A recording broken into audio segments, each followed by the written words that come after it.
Yo, yo, yo, what is going on, everyone? Thank you for tuning in to tonight's stream. Feels good to be back. Yeah, it's been a while, and it's weird. Yeah, I know. We took a week off, and I was like, man.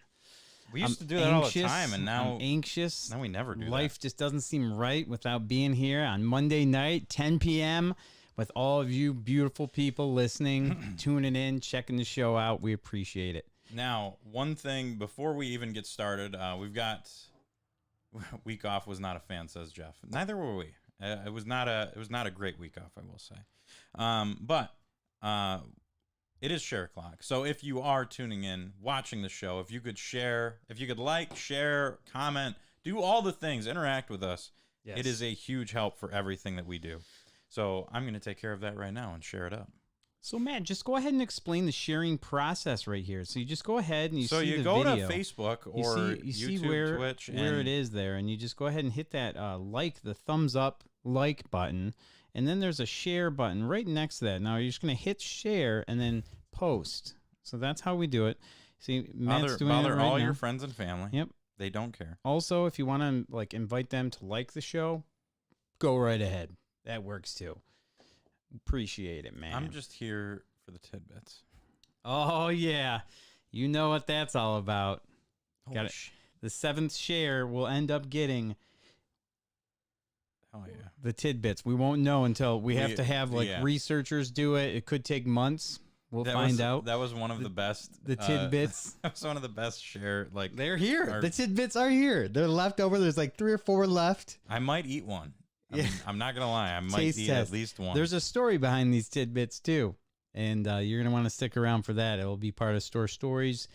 Yeah, maybe Fat Dudes. So, yeah, you were definitely going to want to hear the story about the tidbits. I almost want to call Ian because he's the one who dealt with the customer. Oh, my God. There's a whole thing with that, huh? Yep. So, and now it's a prize. You can win the tidbits. There it is. So, let's get this show rolling. We got a special call-in. Got a bunch of thank you everyone for liking and sharing. But yeah, let's get right into it. So yeah, we're gonna get the show rolling here, and I guess we should actually start the show. Yeah, my intro, isn't it? Mm-hmm. I have the odds, you have the evens. Okay. Welcome everybody to season 7. The tidbits! The Timbits! No! Yeah, we gotta redo it. The Timbits! Let's try it again. Okay. We got this. Okay. All right. One more time here. Take 2. Take 2. Yeah. Okay. Season 7. Episode 7. Take 2. Welcome, everybody, to Season 7, Episode 7 of the Matty Ice and Marky Mark podcast. Joining me is the best co-host on the planet Earth in the Milky Way galaxy. It is Marky Mark. Hey, thanks. Thanks, guys. It's good to be back. It's the 7 episode, Season 7, Episode 7. So many 7s. It's lucky. It's like a slot machine, baby. We're ready to go tonight. And we've got some really cool stuff on the agenda. We are going to be talking with the cover athlete of the IFPA rankings, which is the International Flipper Pinball Association. Yes. Yeah, so one of our friends, the Miss Jen Avery, is the cover athlete this month, the highest mover in the rankings of that, and that is an international thing. It is worldwide. Yeah, there are other players that were the one player of the month and things like that. They're one's in Australia, and other guys in Sweden. Oh no. Oh no. The sound. Wait, what is that? What was that thing? I don't know what that was. Oh, it's a follow. You know what? Thank you. We shouldn't get that many. Fuck. Not the alerts. The alerts are back, baby. I got rid of them. There's Matty Ice. The follow is muted.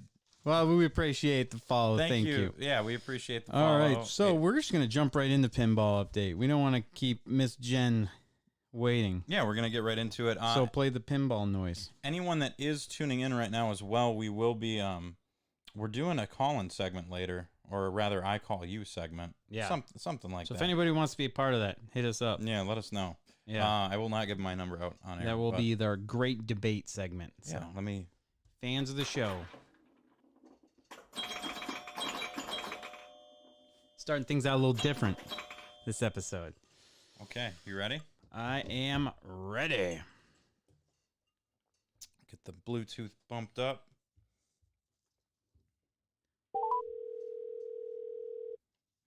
You cover it. Cover it. You take the lead.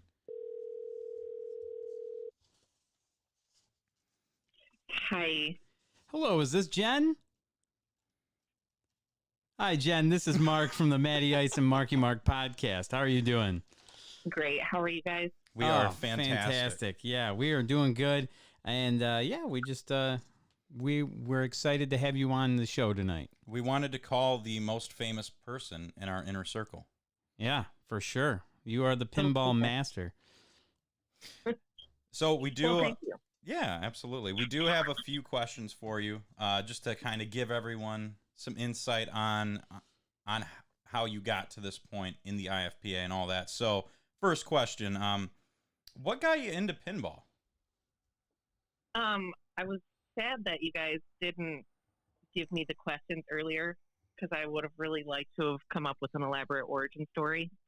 But I just moved into an apartment last summer that was 2 blocks away from an arcade and started running down there. And after a week or two, there was a sign in the window that said, sign up for this pinball league if you're interested. And so I did. And that's what happened.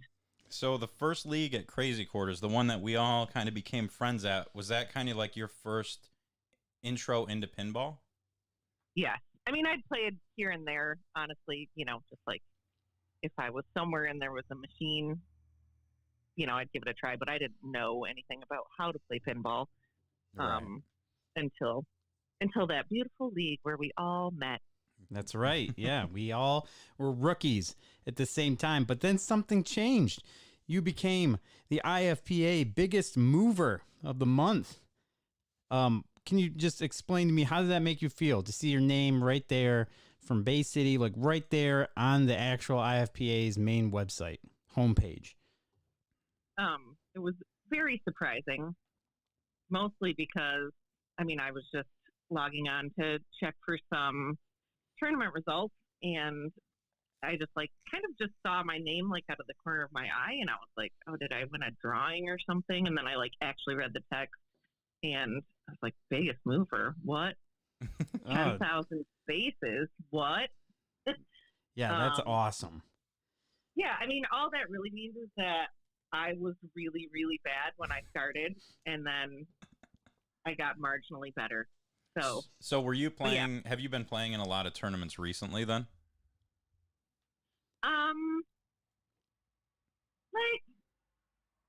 Between 2 and 4 a month, I would say. Okay. That's not too bad then. So then you said you started out rough.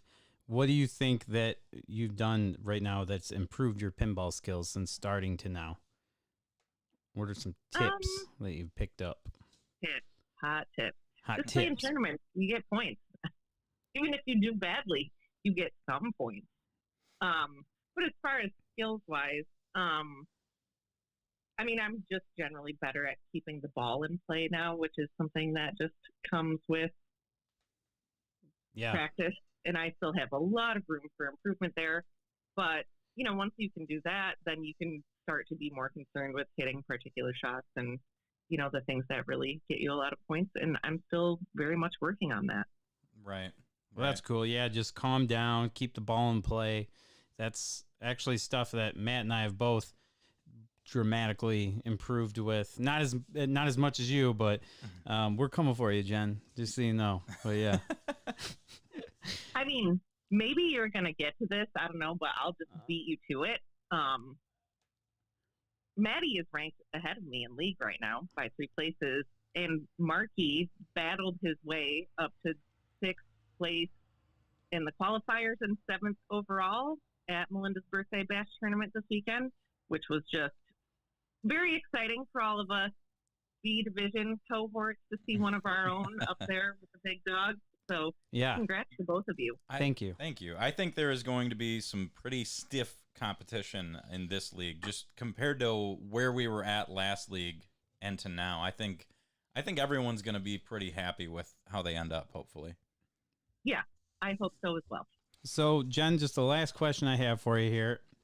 I've noticed some new people in the league that are starting up, and they might be getting discouraged with how everything's going, and they're not doing too hot right off the start. We were in that situation also, all three of us. Do you have any advice for those people starting out? One, just keep playing. Two, talk to players who are better than you because they know, the shots that you're supposed to hit. And if you ask anyone who's ranked decently in league, like, tell me 2 shots on this game that I should try to hit that are relatively easy and will get me a decent amount of points. Like, everybody there is really willing to help. It's a super friendly, really cohesive group, and that's great. And it's like, some guys are like, left ramp, right, left, then hit the spinner. It's like all this complicated stuff, and you can't hit necessarily a 4-shot combo at the beginning, but you can, hit a spinner and then follow it up with the right thing, and, you just build from there. So just talk to people, ask questions, watch the better players when they're playing, and those are all things that, can help improve skills. Yeah, we've definitely. been very lucky with the group that we've had there, where they kind of show you, skill shots or exactly like you were saying, what shots you need to look out for. So, and that goes to anyone that's on the league, is like there's always someone to talk to. Yep, and that's like Larry, who just won the Melinda's Birthday Bash tournament last weekend. Like, I played with him in the last 2-week rotations. He's a phenomenal player, and I learned a lot just chatting with him, waiting my turn. So, yep, absolutely. Larry's the man. Yes, and we will be talking about Larry later in the episode here.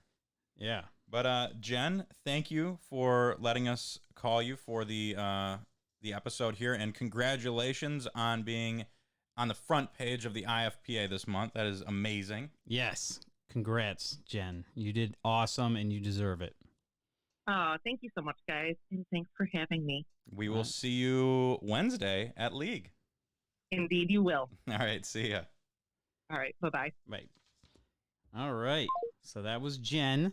She is the ultimate pinball rookie turning pro right now. Yes. So, yes, if you guys want to come out, play some pinball, have a good time, Crazy Quarters Arcade. Awesome arcade. They just added a bunch of new wild and crazy things. They got Quick and Crash now. Oh my god. Oh my god. That we have to talk about that. Quick and Crack almost is more needs- like it. That needs its own segment. Almost. Dude, Quick and Crack. We can't stop putting them quarters in. We got a huge show ahead of us. Yes. Like, there is so Strap much to in. talk about. Missing a week has really kind of done us a number, because there's so much that happened last week that we need to talk about, so much that's happened this week that we need to talk about. So let me just shut the hell up and get into at least what we've been playing. The main thing that I have been playing, Mark, is Elden Ring. I don't know if I've ever put this much time this quickly into a video game. No, really? So Elden Ring, for those that don't know, is the new From Software title. And basically what it is it's an open world Dark Souls. And Dark Souls is generally kind of open world anyway, like, for the most part. But it's more seamless. It takes the Skyrim Breath of the Wild expansive map into it and lets you go wherever you want. And literally it lets you go wherever you want. I've wandered off into sections where I am not capable of fighting the enemies that I have to there. So the difference between this and an open world game like The Witcher 3 or Skyrim, the enemies do not scale to your level. So there's kind of a main path that you're supposed to follow, and that'll go with your level. But if you don't want to do that, you can go wherever you want and get wrecked. If you end up in the wrong area, like this area on the map called K-Lid, you will get absolutely demolished. But it gives you some freedom. It's not like it's not like you absolutely have to run that area of the map. I've barely stuck with the story of this game. I go back to it here and there, but So I have really just explored all of it. Let me ask you this. I hate Dark Souls because it's too hard. I'm a baby. I'm a baby Bambi boy when it comes to Dark Souls. Would I enjoy this game? I'm gonna make a crazy because it looks cool. I'm gonna make a crazy comment on this game that some people might disagree with me on. I think this is the easiest Dark Souls, and Sounds good to me. There are bosses that I've lost 20 fights to. Like there is absolutely that level of Dark Souls in there of just like, oh my God, this is fucking stupid. But here's the thing is, the reason, like the best part of this being an open world game is if you get stuck on something, you can go somewhere else. You're not tied to that area. So you're saying I could just sit there and grind the baby mode that I could go to the next mode? You could grind an area forever and go to the next boss. And the summoning in this game is so much better than any other game. Like Demon Souls is one of the, I don't think it's the hardest Dark Souls games, but to summon other players, it's really difficult because there's a finite amount of consumables that lets you summon other people. This game, you're kind of, it's got that, I hate to compare everything to Breath of the Wild, but it's the easiest one for most people. As you're going through the world, you can pick up materials just by pressing like triangle or Y. It's really easy to gather materials for crafting. And to summon people, you need one of these things to craft. You need a crafted thing to summon people. I was worried at the start that it would be a difficult thing to get, but it's basically just there's this leaf that you need to get, and you need 2 of the leaves to like craft this thing, and there's millions of them everywhere. So this is a very like cooperative. Can you play it online together? Yes, it's you can play offline if you don't want people to help you or if you don't want people to invade you, but it's very much like, hey, spawn your friend into this area. You guys go around and have a good fucking time. Or spawn your friend at this boss gate so he can help you with this boss. That's cool. Yeah, I'm going to probably wait till it gets traded in. Maybe I'll borrow it, see what it's all about. Damn it. The Timbits can't stay up there. That's fine. But I will, yeah. They had their moment in the sun. This game came out Friday. I got it from you on Thursday. I've put 30 hours into this game already. That's awesome. I cannot stop playing it. And I'm not usually like that with Dark Souls games. I usually get super pissed and need to take like a day off and then go back to it. Even when I've died consecutively, like it doesn't bother me because there's like I can really see my person getting better, and I'm acquiring all these crazy different weapons and spells and like talismans that help my help my character along the way. Even if you're not a huge Dark Souls fan, this is absolutely a game that you can get into. Just like riding the horse. You get a horse not too far into the game that you can ride everywhere. You don't need to even fight enemies. You can literally explore this whole map. You could explore the entire world of Elden Ring just riding a horse and riding around. You don't have to fight anything. So is this game of the year right now for you? This in will the top spot. There is almost no chance that anything will beat this for game of the year. It's going to be incredibly hard. But you've been playing another game too. I have been playing it. So, my number one game for game of the year right now. So Legends Arceus. I had a copy come through the store, and I couldn't wait any longer. I just had to buy it. And wow, did that game get an upgrade? That whole believe the hype. That whole series got an upgrade from just that standalone game. So believe the hype? Absolutely. The battle system, the capturing system, everything is made so much more seamless and so much less time consuming. Yeah. This whole thing, like this whole game has completely changed the face of Pokemon games going forward. I can't imagine another one going back to the original style because of this game. Brian, we did interview Jen at the beginning of the show.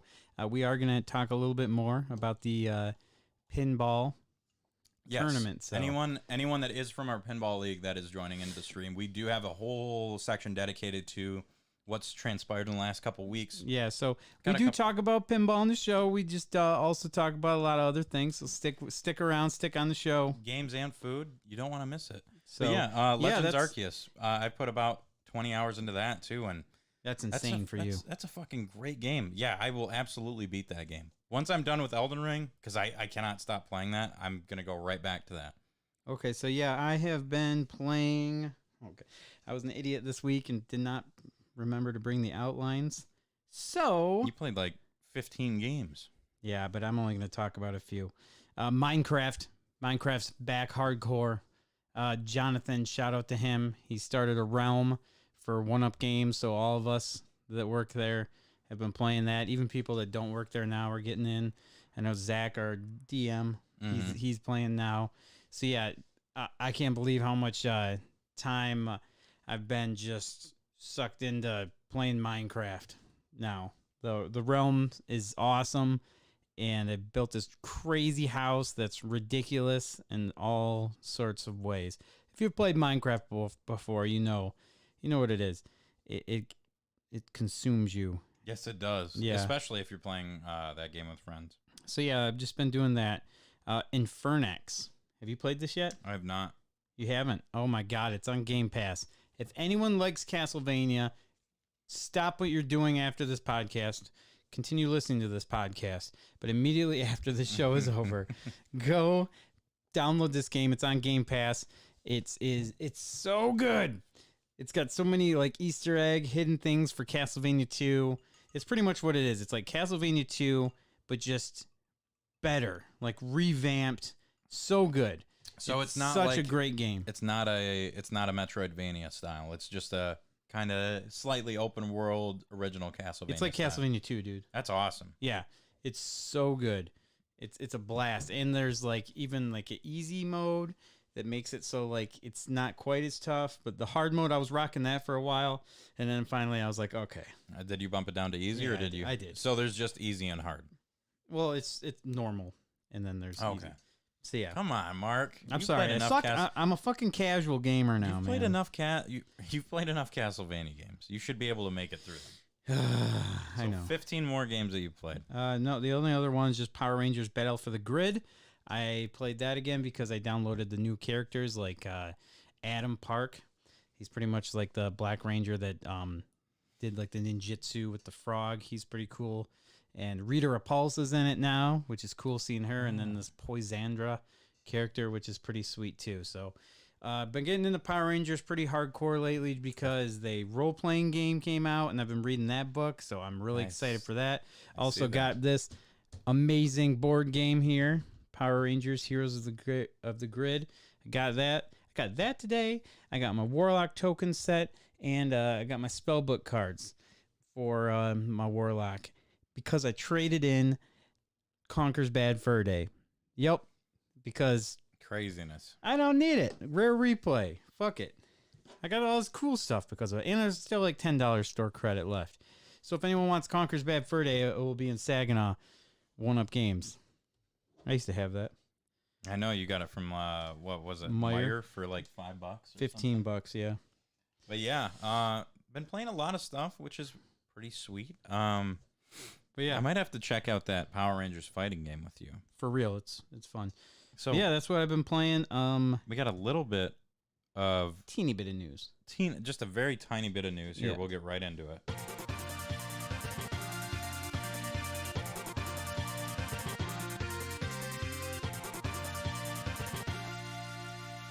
So Nintendo had a Nintendo Direct. It was a Pokemon directed Direct. Yeah, Mark, so- why don't you tell us about it? So, Pokemon Day was Saturday, but we were at a tournament all day, Pinball Tournament, and it was pretty lackluster. I mean, they had cool things on it, but it was mostly like for mobile. Their mobile games. There was like a Pokemon Go thing they talked about. Okay. There was some for another Pokemon game that I didn't even know existed. Pokemon Showdown or something? Something I don't know. Okay. So yeah, that one, and then the one that's like League of Legends. Oh, Pokemon Unite. Yeah, Yeah. Then they had stuff for that. I'm like, damn, there's so many Pokemon games out now. And then they did do something for Diamond and Pearl. Those ones, they had like a special mystery gift pretty much for to get like Shaman. Yes. Yeah. And then they did put out a DLC thing for Legends of Arceus. Legends of Arceus, yeah. It pretty much, there's going to be like swarms of certain Pokemon now. Oh. They'll have swarms, and then there'll be like a battle arena and stuff. Okay, cool. So yeah, it's cool. That's free. It's all free, that stuff. And then they announced at the end, they announced that there's going to be another Pokemon. And I have not heard this yet. Yep, and it's going to be the end of this year. Oh wow. Okay. And it's the next gen. It's Gen about, 9, It I is think. about time they started a new gen. Yep. What is the name of it? Pokemon? They didn't show any. No gameplay or anything. They did show. They showed. Yeah, and it kind of just looked like Legends Arceus. Yeah. Why would I mean? Yeah, which I'm cool with. If it ain't broke, don't fix it. Yeah, and then they showed the logos for the games. It's Pokemon Scarlet and Pokemon Violet. Okay, I like it. Yeah. Yeah. So we're just going off those names. Which one are you for? I would probably go Violet. I would go Violet too. Yeah, Scarlet is cool, but Scarlet seems like too much like Pearl, Red, Ruby. I've gone that route too many times. I do like the purple. Yeah. I'm into that. Yeah, so yeah, they got the Pokemon Violet, and Very cool. yeah, and then they showed the starters. Oh, okay. So did they keep it the same way? Is it grass, fire, Yeah, water? yeah. Hello, preferred dimension. Thanks for tuning in, man. Yeah, I'm curious what these starters are, and I'll let you know kind of what my pick is. Here, I'll just pull up a picture of them real quick. It's definitely I will definitely try this one as well. Just I've tried every Pokemon game. Hello, Angela. Thank you everyone for tuning in. If you could, while you're here, share the stream, that would be fantastic. It helps us out a ton. What the fuck? And those are the starters. These are awful. Really? That looks like Wario. The Wario duck. The green cat is just killing the other two. The green cat's the best one. For sure. Why would you not go with the grass kitty? Yeah, the grass cat wins. That, you know what? I do like the red dino though. Yeah, he's not bad. He's kind of cool. The duck's kind of dumb. I duck don't looks know. I've seen some people though hardcore into that duck. That duck's starting to get famous, but I'm green kitty. It's a Wario duck. I'm always green anyway, so I'll go with the green kitty for sure. yeah, green kitty's gonna take it. Okay, cool. So Nintendo Direct, Pokemon game this year. Very cool. Yeah. So yeah, that's Scarlet and Violet. the news. So we do on this podcast, we do talk about food a decent amount. So let's get into what we've been chowing down on. Oh, should we put those in the fridge? They're cold. If you like to munch and to crunch and like eating out a bunch for your gastro servitude, sit back for the feud with gentlemen so crude as that dude's face fucking food. Okay, this week, I have eaten. You know what? I haven't eaten a lot of I haven't tried anything crazy lunch or dinner wise. I have something to say though. I think. What? So I tried on the way in. We had a crazy snow episode here, a week ago. You had your own podcast, a snow episode? No, I wasn't even on it. I walked outside. Oh. I'll give you the whole thing here. Hi, Angela. We have played Elden Ring. He literally talked about ranted it for about like it for 20 like minutes. 20 minutes. It's amazing. So Colin and I were opening the store one day, and I did not realize that it had snowed the night before.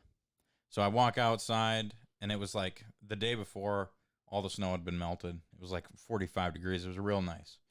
So I had walked outside in slides, and I was like, oh shit, there's like 6 inches of snow out here. Got my socks and sandals. You idiot. I walked to the car in socks and sandals. Because, dude, this guy wears shorts And year-round. shorts, t-shirt, socks, and sandals. I walked to my car, cleaned the car off, and I'm like, yeah, I can't do this. I can't actually go to work right now. Like, there's no way that I can physically get in this car and drive away without soaked my socks were. They were fucking ice cold. You tried I was for gonna, it, though, huh? I was gonna get like frostbite, but I had to clean my car off and everything. It was a terrible, terrible experience. So I went back, got my shoes, got everything loaded up, and I called Colin. I'm like, hey, man, did you get a chance to eat any breakfast this morning? He's like, you know what? No, but I will be at the store on time. I'm like, okay, well, I'm going to be a little late, but I'm going to get us some Kurger Bing breakfast. So I went up to the Burger King there, the one next to the Kentucky Fried Tacos, and got us a breakfast. We both got a bacon, egg, and cheese. That's a good Burger King. Chris sandwich. It is a good Burger King. Yeah. And you know what's crazy? It's a good Burger King because one of my really good friends in high school is the manager and has been the manager there for like 4 years now. What's his name? Give him a shout out. She is Kendra. Kendra. Kendra is a baller-ass manager there. Keep it up. That She Burger was- King rocks. She was there, and she hooked me up. We got our bacon, egg, and cheese Chris sandwiches and some little hash brown bites. Not a fan of the bites. And then I did also, I wanted us to just have a good start to the morning, so I got us some French toast sticks. Okay. And I got to say, I enjoyed that thoroughly, like more so than a big breakfast with hotcakes. Dude, yeah. And here's my problem. The McDonald's that's by my store has given me, we don't do breakfast too often, but the last 2 times, if you get hotcakes from McDonald's, that should be perfect every time. That should never let you down. I've gotten stale hotcakes Ugh. both times. You know, that's one of the worst parts when one-up games used to open at 10 a.m. and now they open at 11 a.m. I don't get the breakfast anymore. Yeah. Yep. It's bad, It's man. the worst part. I used to tear it up. So, Kendra's underrated. That is true. Preferred dimensions. Kendra, you need some more props. You need some more shout outs. yeah. So Fair yeah, yeah, dude. Burger King breakfast is good. So, yeah, the French toast sticks were the winner of that whole thing. They were so good. I cannot believe how good they were. Nice. It felt like middle school again. I think so. That's your fat dudes. That's my. I think we should do the taste test in between, and then I'll talk about my. I've got one more. Okay. One quick Because one. I want that cold. So I cook at home a decent amount now, and dude, I've got the art of steak making down to a science. I cannot make a steak that is not perfectly medium rare anymore. It's amazing. I made one today, and it's like that's like my thing. If I've got like a couple days off in a row, that's what I go for. Must be nice, man. Right, it is. Fucking. But you got to find the deals. So like Meyer had New York strips for like $5 a pound. It's crazy. So Yeah, I'd get gout if I ate a steak medium rare. really, Yeah. Sucks. It's the best way to. That's the only way to have that's a steak. the only way to eat a steak. Yep. That's the worst thing I've ever heard. Gout got me. I know you microwave. I used to work at a McDonald's. We literally just microwave the hotcakes. Don't eat there. They microwave like almost everything there. All right, Kinda so gross. we got a quick taste test this week. Well, we did the Coke last time, so then Coca-Cola must have heard that we did the Coke taste test with the Pepsi and the RC and the Faygo Cola. They must have heard that they ranked pretty low on our taste test, Which is disappointing to say the least. which is obviously not a shock. Coca-Cola is disgusting. Motor oil does not taste good. Yeah, but a thing that you can drink and also clean most of your house with, that is, what else would you want in your kitchen? So they decided in that time frame to come out with a brand new Coke. This is Coca-Cola Starlight Limited Edition. The Space Matt, Coke. I was all excited to have this for a taste I test. don't Turns know. out Matt's already had it. Well, Jeff, let me try it. Thanks, Jeff. Ruined the podcast segment. And I tried it with Dami Labella while we were playing the best arcade game ever made. So let's are we All right, trying it? I have not tried this, so let's go. God, that sounds Oh, great. it in the smells like headphones. Coke.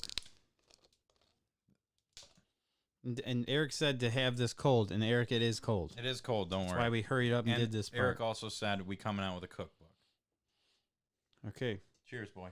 it's got a red It's tint to it. it's a violet or a scarlet. Pokemon Scarlet Violet flavor.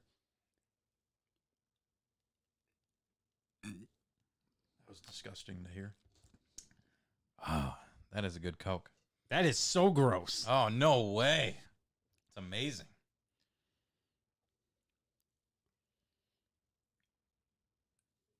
It's like you know what it is? It's Coke's version of a Rock and Rye. No. That's what I just came up with it. That's You know what it is? It's like birthday cake flavored. Yeah. No. Yeah, it tastes kind of like that It was Bang. a weird vanilla orangey thing. I couldn't pin it down. It is a weird. Bang Energy makes the birthday cake flavor that's not that good, and that's what this tastes like. I don't know. I enjoy this a lot actually, but I also like Coke. It's fucking great soda. I was just happy to get. JD says we've been doing a lot of Coke on here the last few episodes. Sometimes We that's got what a you got to problem. do at 10:30. I do like the color of it. It's got a nice color. The liquid does. So you probably should It go looks- for Pokemon Scarlet then. It looks like It tastes like space. it looks like This is what Robitussin. Space Force has been working on since Donald Trump got him going. Yeah. We're gonna make a new Coke. Thank you. It is a very Yeah, very cool thing. All to right, collect on a from. rank 1 through 10. I give that a 7.4. That's too high. I'll give it a 4.1. That's fucking terrible. No way. Yeah. Better than Pepsi. I don't know. It's different though. It's not. I don't think it's as bad as some people are saying it is. It's like a Rock and Rye that doesn't. That's don't not think as so. good. I'm gonna give it a 5. What would you give Rock and Rye though? Rock and Rye is awesome. Rock and yeah, Rye what would get like an 8.5. I think Rock and Rye would get a 9.1. That might be a near perfect soda. Oh god, the burps are even gross. The Coke and promethazine mix space Coke. Yeah, dude. This is It's the that lean. it's not the purple drink, it's the scarlet drink. So yeah, you Not bad, guys though. can try it out. Let us know in our Discord or whatever if you want. Hey, at least they're doing something. Pepsi hasn't done shit since the Crystal fucking Pepsi. What has Pepsi done? There's literally like an orange Pepsi. They Coke just- does orange Coke. Coke does orange vanilla. Coke does Coke Zero. Coke Coffee. Coke like New Zero. Like they actually, Coke is like the Burger King of sodas, and Pepsi is the McDonald's. They just keep it going. They're like, this is what it is. This is how we roll. You're so dumb. No way. Coke doesn't. Pepsi doesn't do shit. Pepsi does everything. No, right. they don't. They And don't you, do and anything. Cool. you like Pepsi more than Coke. No, I On the don't. way here, he's like, "Hey man, you stopping at the party store? Can you get me a Coke?" And I'm like, "Dude, we just did this. You don't like Coke, remember? You like Pepsi more than Coke. Why would I buy you a Coke?" There is statistical evidence and proof that you do not like Coke as much as Pepsi. Nope. We also tried 15 sodas that night. Yeah. RC. I think RC was your number one. RC's my number one, and Yeah. I'm not surprised. And Faygo Cola was mine. I didn't know. RC's the shit. RC's Yeah. a great soda. So now that you're done arguing with me about why this Coke is better than our Pepsi, Talk about my fat dude's face fucking food. So the Mark has been a little broke lately. The Mark's been not eating out at lunch. What we do is we got a Kroger right next to our spot there at in Sag Nasty, and we got sandwiches we've been buying, just bread and meat, all that stuff. And then every day, like someone thinks we're out of sandwich meat, so they go and get more sandwich meat. They'll go get more cheese, and Justin will get like the fancy ass bread, and then like the Spats bread. dude, he gets all this crazy stuff. And Nick Fish does the same thing, and I don't buy any of it because they just keep buying it. Why so would you, right? I made a mega sandwich, and this was the best goddamn sandwich I ever made. Matt, you are nice enough to I do. have a photo of it because I took a picture of this sucker. I took a bite out of it, and I'm like, no. This needs a picture. So we have the picture for you guys here. If you guys are listening to this show on Spotify or Apple Podcast, just pull your car over right now. Like, look at that thing. Stop your plans Oh my god! and pull up this video. So let's just take a look at this monstrosity. Let's dissect this thing from the top down. I got it right here. I got it. Actually, there's a list. I wrote a list of everything that's on this beast. So you got the bread, which is a good choice of bread. It's That not is- a regular. Yeah, that is cracked wheat sourdough Yeah, bread. sourdough bread. Best bread ever. Yep. we Sourdough got- bread is the king. Yep. There's pastrami, Yep. So that's roast beef. You got two meats. Yep. Sharp cheddar, That's on the bottom there. Yep. Very nice. provolone, Get some Okay. You Prove got in there. That right on the sharp, and then you got some Swiss up got on some the top Swiss. right I got there, right? Swiss on that bad boy. My God. There now here's where it gets crazy. This is where it gets crazy. There's sauerkraut.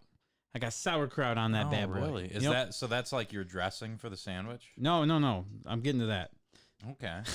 There's more to this. There's more to layers. the sandwich. Sauerkraut and pickles. I know you hate pickles, but pickles are awesome. I got pickles on that bad boy. And then we got mayo and garlic aioli spread. Whoa, you guys are getting fancy Yeah, with the those guys. sandwiches. So I pretty much all the fancy stuff they bought over like the last 2 weeks. I just combined that shit into this monster sandwich because I was starving. And that thing, I tell you what, fucking 10. Fucking 10 sandwich right there.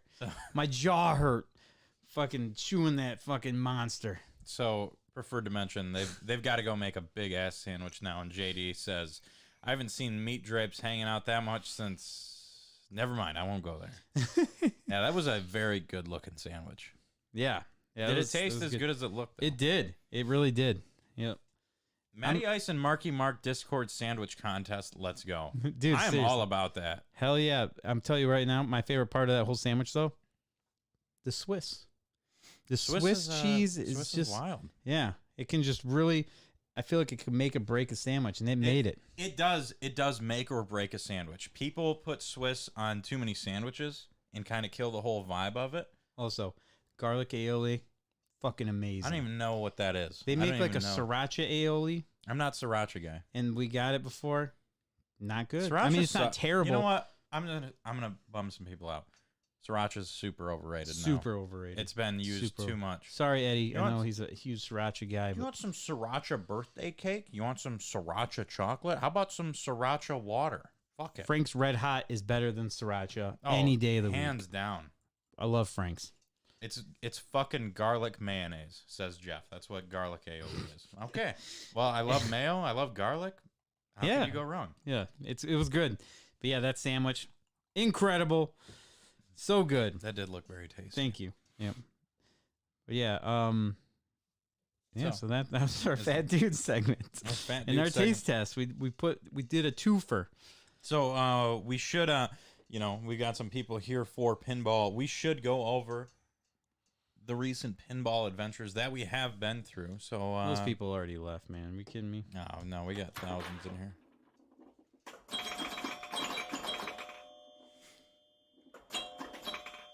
So as we've talked about already, we did start up we started up our League of Crazy Quarters. We and you guys haven't heard the first week. So the way that it's going right now, because there's so many people, basically each week you split up into two groups. There's Bank A, Bank B.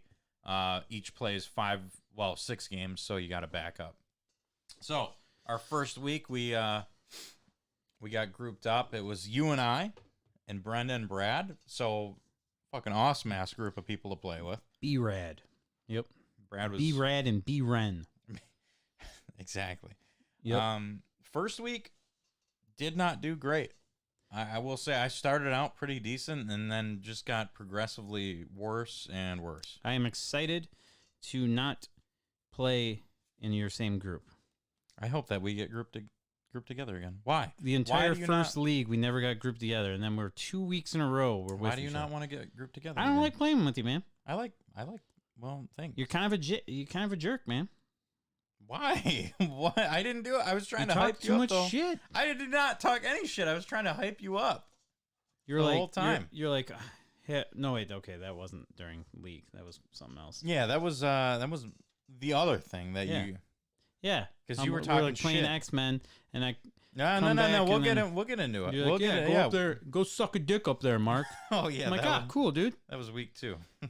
Yeah, and I'm like, hey, man, you came back. I'm like, good job, Matt. And then you're like, thanks, bud. And I'm like, yeah, see, that's how you talk to your friend. You say, good job. You don't say, go suck a dick up there, dude. That was fucking hilarious. Like, thanks, Matt. Just called me out. Real right there. nice. Take it easy, man. Yeah. So week 1 went okay. Like I felt like I did okay. Had some okay scores and some pretty bad scores. Week 2 came around and I definitely played a lot better than the first week. I had some decent had some decent scores. I almost put up $1 billion on jackpot, which I never get to do. I fucking suck at that game. Yeah, I will say week 1, right at the beginning, we get grouped up. Matt, first thing he says, I'm going to beat you in every single machine we play today. Try to psych me out. And it worked a little bit. I started out beating you in every single machine, and then it petered out. Yep. I can only keep that going for so long. Yeah, and then I will say I did get a little frustrated. And when you get upset, it messes your whole game up. So I was playing No Fear, and I had my foot kind of sticking out a little too far. And it was a new player. I'm not sure who it was. I just know they were new. They walked by, and they totally Nicked your foot. They totally nicked my foot. They bumped into my foot while I was playing.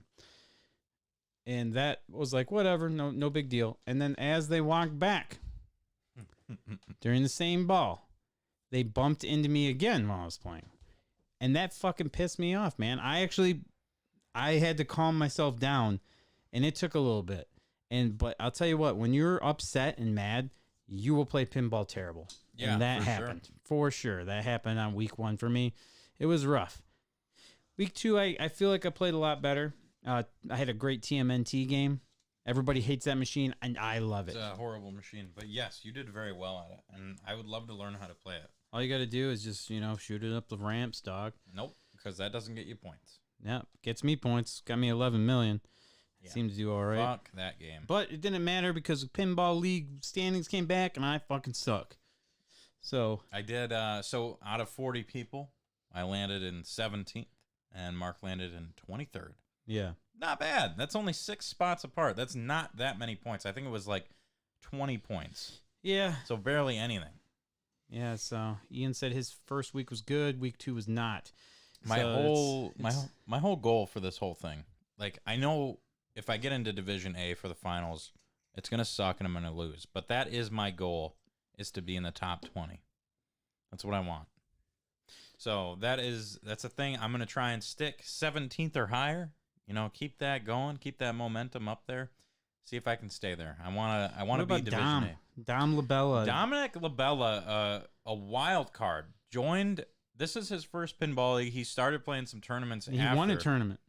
He did. Yeah. 9th place in our league right now. Yeah, he's in the top 10. He is he's kind of a natural at pinball. Like, I just think he's got it down. I don't know how much he plays. He might play a lot because he goes there a lot, but yeah, he's a very good pinball player. Yeah, let's see. Jeff asked if we're playing tournament Saturday. I will be there. I have made sure that my calendar is open for all pinball events. I will not be there. There's too much going on with all the other employees that day, so I will miss Flipper Frenzy, which is incredibly disappointing. But I will be there for the tournament on the 19th, though. But we had a tournament this last Saturday. Yes, it was we an did. awesome, special, very special tournament. It was for Melinda, who is one of the other people in the league, one of a great pinball player, been in the game for a while, been playing. Her husband, Phil, also. They had a tournament at their house. Yep, husband Phil is top 10 of Michigan pinball player. They are incredibly amazing people and amazing pinball players. For sure. Yeah, definitely great people. They put on this tournament, IFPA tournament too. Jason Humphrey, he's the one who ran it, organized it all. He did a great job running it. A lot of really big heavy hitters in the pinball community came out to this, and We had like so cool. We had like 4 or 5 of the top 10 of Michigan there. Yeah, Which is fucking wild, dude. it was nuts. Absolutely wild. And then in their basement, they have tons of pinball machines. It's such a cool environment with awesome people there. We were there all day, partied all night. It was super awesome time. I had so many drinks. It was so good. Every piece of furniture in that basement, I could live off of. Dude, it was the most comfortable. We sat in a chair that was the most comfortable chair of all time. Most comfortable couch.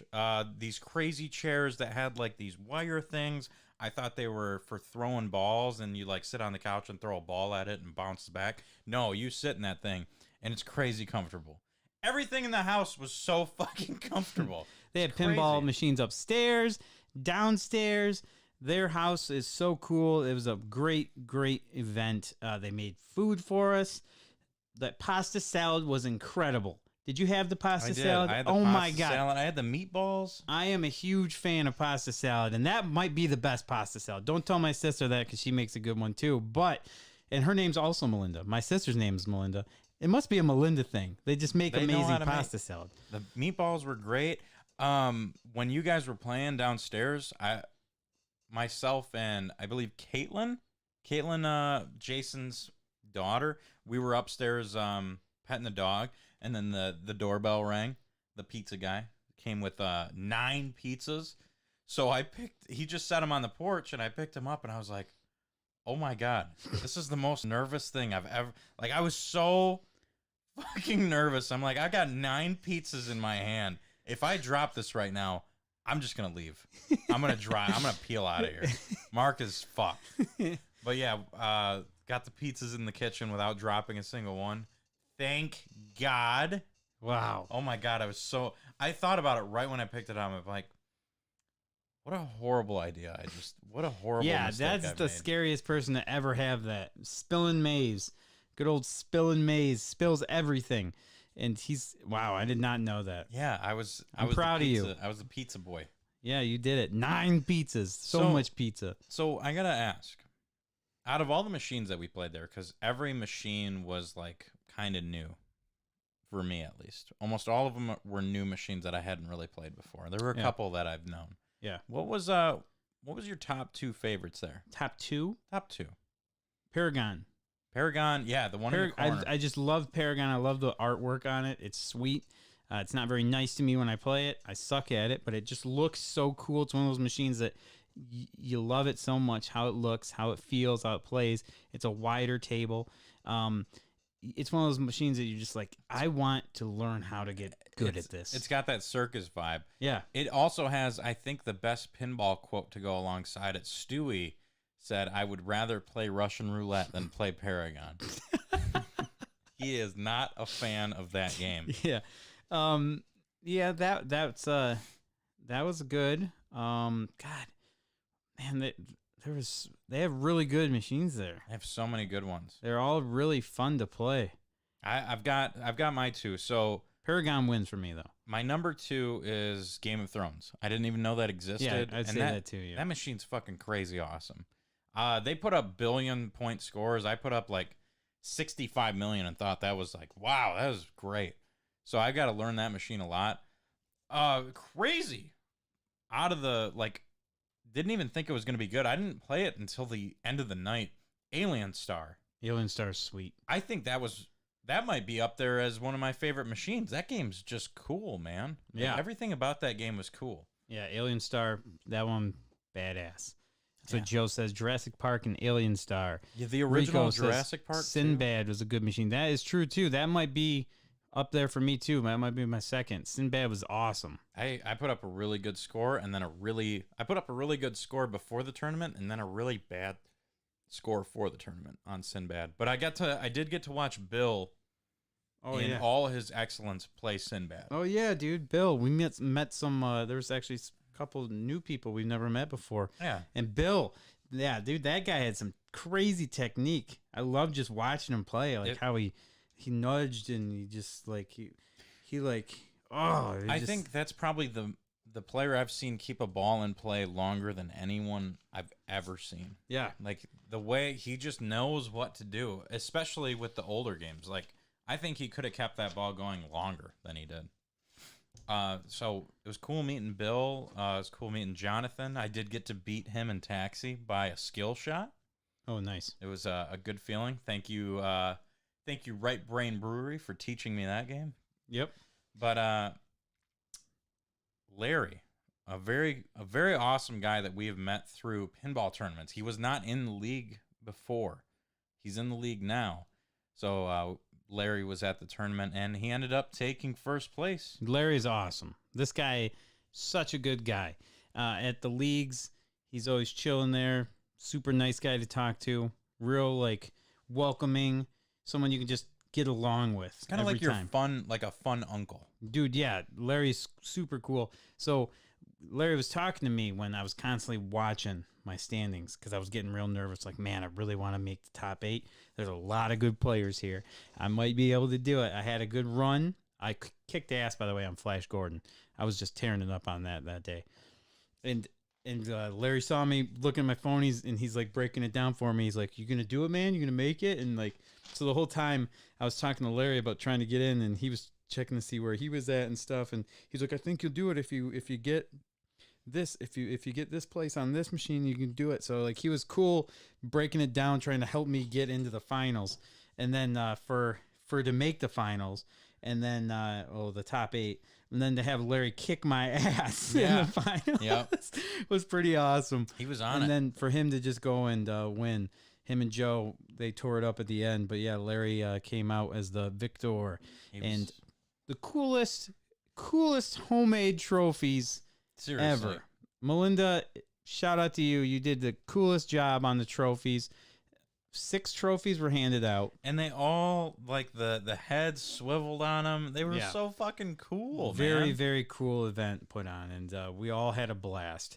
Thank you very much for everyone that came out and did that. That was the most fun I've had playing pinball in a long, if not ever, in a long time. It was just, I'm going to be honest, I was nervous because it's like a whole new area to play pinball. I was super nervous when I got there. I don't know what it was. It was these high-ranking players, new place to set up in, and then it was just like, man, I feel at home right now. Like, I just want to, like, all these people are so cool.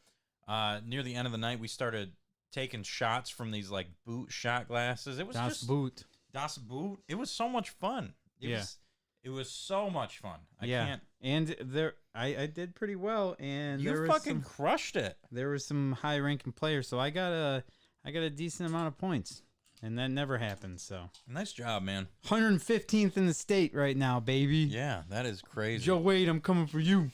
That is fucking crazy. Yeah, you get to that top 10 status. Yep, I'm coming for you, Joe. But yeah, awesome pinball party. It was awesome seeing everyone there. So many people from League and some new people that we didn't get to play against. I think Larry has the same thing I have, where a little bit of beer kind of really goes a long way, because he doesn't get to drink at League, but then he drinks for this tournament, and all of a sudden he gets first place. Wild. Because I was talking with him about beer for like 20 minutes. Yeah, man. But yeah, there's an awesome picture. Probably one of my favorite pictures we've taken together. Yeah, there's a picture, Facebook with page. Larry. Yep, holding a trophy. So yeah, great time. If you guys want to get a feel for the pinball addiction yourself, this Saturday is Flipper Frenzy. We got a pinball tournament this Saturday at Crazy Quarters Arcade. Please come check it out. I'm sure Joe's got the event all created on Facebook, so search for it, man. Check it out. Come on out. Okay. All right. So let's get into our great debate segment here. So we're actually gonna do. Are people interested? Yeah, we've got some callers on. Do you want to skip this one this week? Yeah, we'll see how. Yeah, Okay, we'll save it for a burner. Okay. But this week we're going to be talking about. We're going to be debating something. Is Super Smash Brothers a fighting game? Yeah, that's a topic, and we've had a fight between some friends over it. And we have, yeah. I wish we could call one of them for it. I mean, you can. You could just randomly text Mr. S that works with you and see if we can give him a ring-a-ding. But I will be calling. Don't just call him. Okay, fine. Him.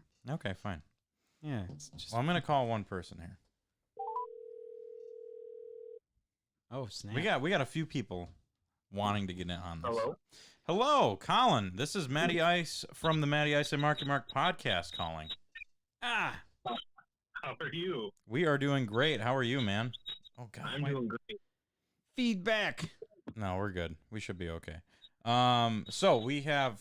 Okay, maybe we won't be okay. Hold on. There we go. Are we on speaker or are you on? You are on speaker, yes. Take us off speaker real quick. please. How's that sound? That sounds so much better. Perfect. Thank you, sir. So, we have a divisive question for you. Super Smash Brothers. You and I play it together all the time. We have tournaments at our store for it. So I kind of have a feeling where your opinion sits on this. Do you think this is a real fighting game? Absolutely. And why do you think this game is a fighting game? Well, it's a platform fighter, and the whole game is based on beating the other person up. There's combos, there's matchups, there's so much to memorize. There's a huge competitive scene. I mean, I could talk about it all day. You know I could do that. Now, So you said it's a platform fighter. But it still says fighter in the title mark. Oh, I haven't voiced my opinion on this. Calm down, man. Calm down. I might be on your side, man. But it's a platform fighter. yeah, you've got different, platforms you can jump up onto, that type of thing. Okay. All right. Yep. So, okay. So that's Colin, is this kind of your favorite fighting game compared to like, Street Fighter, Mortal Kombat, Killer Instinct, those type of games? I'd say it's definitely in the top two. I don't know if it beats out Killer Instinct on the SNES, but it's the one I play the most. Perfect. Well, okay, we've got one vote for Smash as a fighting game. Thank you, Colin, for the quick call-in. We appreciate it, man. Yeah, no problem. All right, we will chat at you later, sir. Okay, sounds good. Bye. Bye. Okay, so we've got one vote for Smash as a fighting game. We do have, and if you want to comment and debate alongside in the chat, you are more than welcome. So Jeff says it's a fighting game for sure. Do we count that as a vote? You know what? We count it as a voint. So that's 2 for yes. Rico says, at this point, it's got more fighting game characters than some actual fighting games. So by default, I think, kinda? To say it isn't is wrong, but don't chalk me up as first in line to say it is. Rico, I'm going to need a solid answer here. Yeah, that's too wishy-washy, man. That was like the most... John Kerry up in here. Come that on. was the most news anchor answer I've ever seen. Yeah, So, right. Rico, what is your actual opinion on whether Smash is a fighting game or not? We'll give, you know what? Let's... Ian says, of course it is. What other genre could it be? So I guess that's a yes from It Ian. could be a brawler.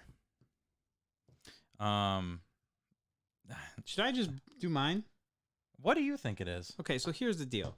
You know what? No. I don't want to know. Okay. Oh God. Yeah. I can. okay. I'm already excited. I'm All right. already excited to hear your answer because. Okay, here's the deal.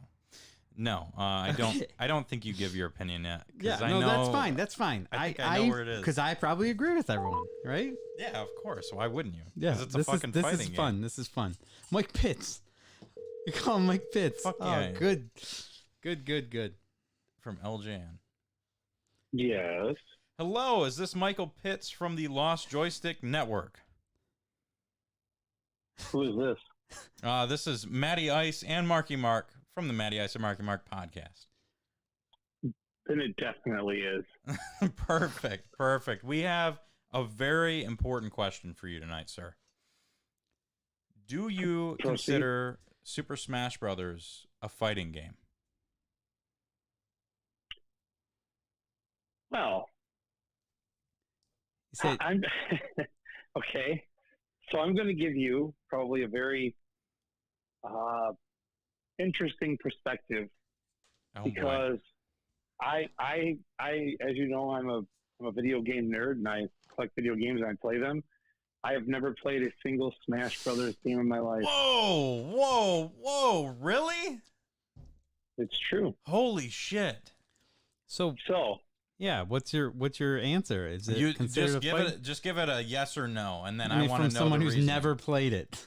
This is good. I This would- is an outside perspective. Yeah. right, that's what I mean. Like I don't have any. I've played plenty of fighting games in my life. Okay, and I'll tell you that the perception from someone who's never played Smash is that it is a fighting game. That is how I would perceive it. You would Now- perceive it as a fighting game. That is correct. Okay. So is that yes? It is a fighting game.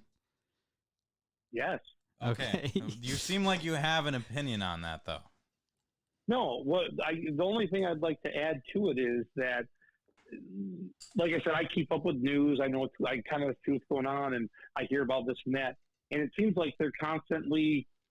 It has a competitive scene where people are battling against each other, which I think is part of it. But I think also they do character balancing. And I don't know. It doesn't. Like I know that there are.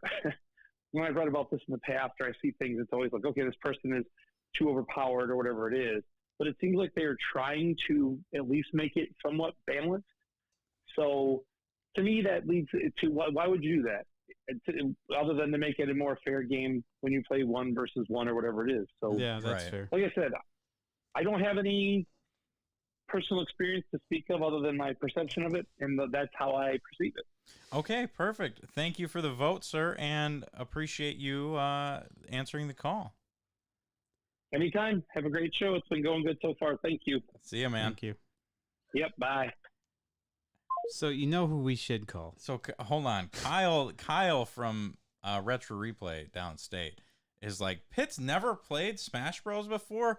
Blasphemous. Yeah, I do like that quite a bit. And Rico gave us a very yes, but a very the Whoa, mushiest whoa. the mushiest yes ever.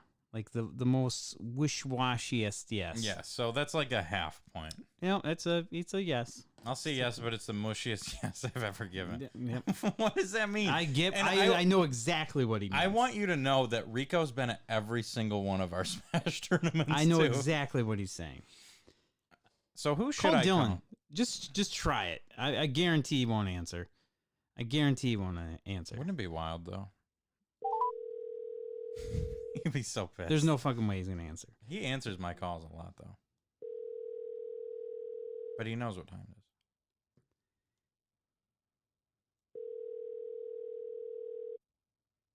Maybe. No, he's probably watching a movie, date night. Hello? Oh, you no, hung he up answered. on him. Oh, I thought it was the thing. No, Yeah, I gotta dude. call him. You idiot. You fool! Nobody ever lets him go to fourth call. Right? I thought for sure. Hello? Dylan, thank you for answering. This is Matty Ice from the Matty Ice and Hi. Marky Mark podcast. Welcome, and thanks for having me. We have a crazy question for you. It's debate It is a time. debate time. Oh, it's a debate time? Yes. So, do you consider Super Smash Brothers a fighting game? Wow, that's a great question. Do I consider it to be a fighting game? I would say yes. That is another yes on the board. Why do you consider it a fighting game, Dylan? I feel like the goal of the game is to fight each other. It's just like, it's not like a beat 'em up where you beat 'em up and then you move to the next level. You're on one stage. You can 1v1, you can 2v2, you can 3v3, and you're fighting each other. That's just what I think. Absolutely. And, you know, I'll give my opinion later. Mark will give his as well. It's a different fighter, but, you know, most people seem to I would think it agree is with a that. fighter.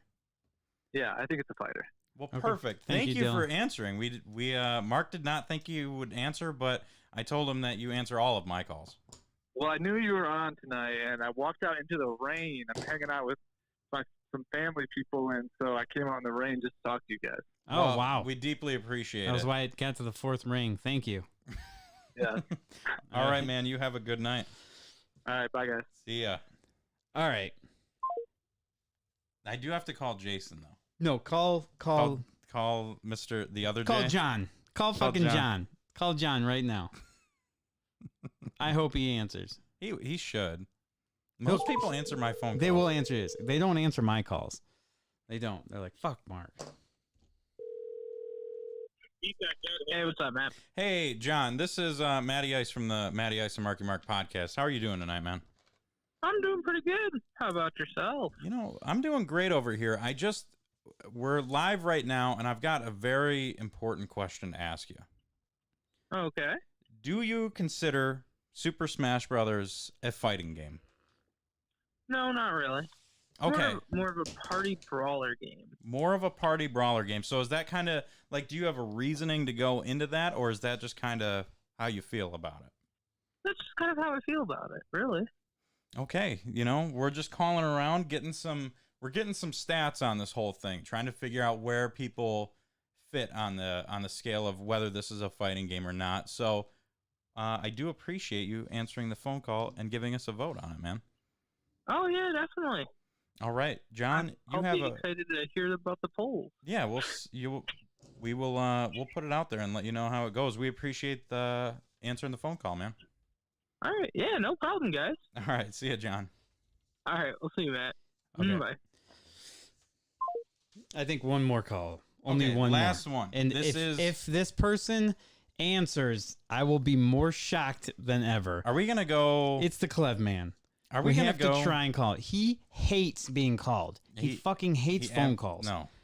How many are? So is this gonna be six, like 6 for 6 right now? This would. Well, I don't. We're at 6 yeses and 1 no. 1, 2, 3. According to 4. my calculations. Yeah, I think we're gonna be 6 for 6. That's pretty impressive. If, Are you really calling? You were calling. No. Okay. There's no way. Absolutely not.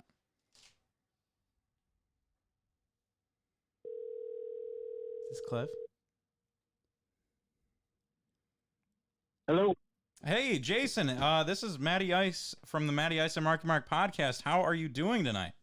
It sure is. Yeah, I'm doing fantastic. So we do have a very important question to run by you Is this tonight. Clev man? This is Clev Man. Okay. Wait, It's whoa, crazy. whoa. Clev man answered the phone? He answered the phone. I did.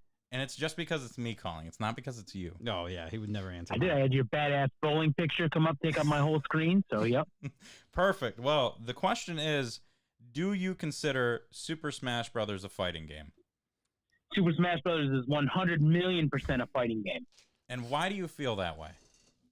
I feel that way, and I feel like I have a better opinion, like a more valid opinion than other people, because I'm a fighting game fanatic, and always have been. I bought the new King of Fighters, and I had to go to 4 stores for it because apparently that's a niche thing.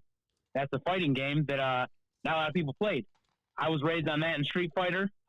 Third Strike, Street Fighter Third Strike is the best fighting game ever made. But yeah, I love that game, and Smash has probably more mechanics and stuff like that more involved than that game is. So yeah, 100% a fighting game. So Jason, while I got you on here, so I was doing my fighting game thing where I made a little list. I wanted to have all my fighting games on the dashboard of my Xbox, and I was going through them all, and then I was trying to decide, well, wait, does this one count as a fighting game? And it was like Brawlhalla and what was that? Brawl for All or something. Some other shitty game. Yeah, some other shitty game. Yeah. Yeah. It was yeah. So those games are literally like Smash Brothers. They're like Smash clones. And you said that those aren't fighting games. No, I didn't say that. I said that they're technically considered like a platform fighting or something. That's apparently what Smash created that genre, which all the other games like it are shitty, like I said. But apparently that's like the you have to classify it or something. It's called a platform fighter, which I don't think that's the thing. I think the Smash Bros. Is just straight up fighting game in the same caliber as Street Fighter and King of Fighters and all that. So do you think just because it's so kind of polished and every mechanic is so taken care of on that game, it earns its spot on the fighting game list? Yeah. And like, I mean, that's fine that it spawned other shitty clones, kind of like Mario Kart. How you got fucking Disney Kart Racer and all that garbage. The only good one was Diddy Kong Racing, which is almost better than any Mario Kart. But it spawned that lesser classification. But to me, yeah, it's a fighting game. It's weird that the creator said that he didn't really think it was, and I don't know if it gets like from haters, mostly from haters like my buddy Robbie, who's never really tried it, except he's played the 64 one, which doesn't count because 64 one is like, that's like playing the original Super Mario Brothers and then playing Odyssey and then being like, I don't know, you can't even compare the two. They're not even comparing the same. It's like apples and oranges. I love it. Yeah. Well, but I appreciate you answering the phone call. Thank you for the vote. We will we're tallying them all up and seeing how it stands tonight. So thank you. I'm excited to see the results. Yeah. Thank you for answering the phone call, sir. Yeah, no problem. All right, bye. See ya.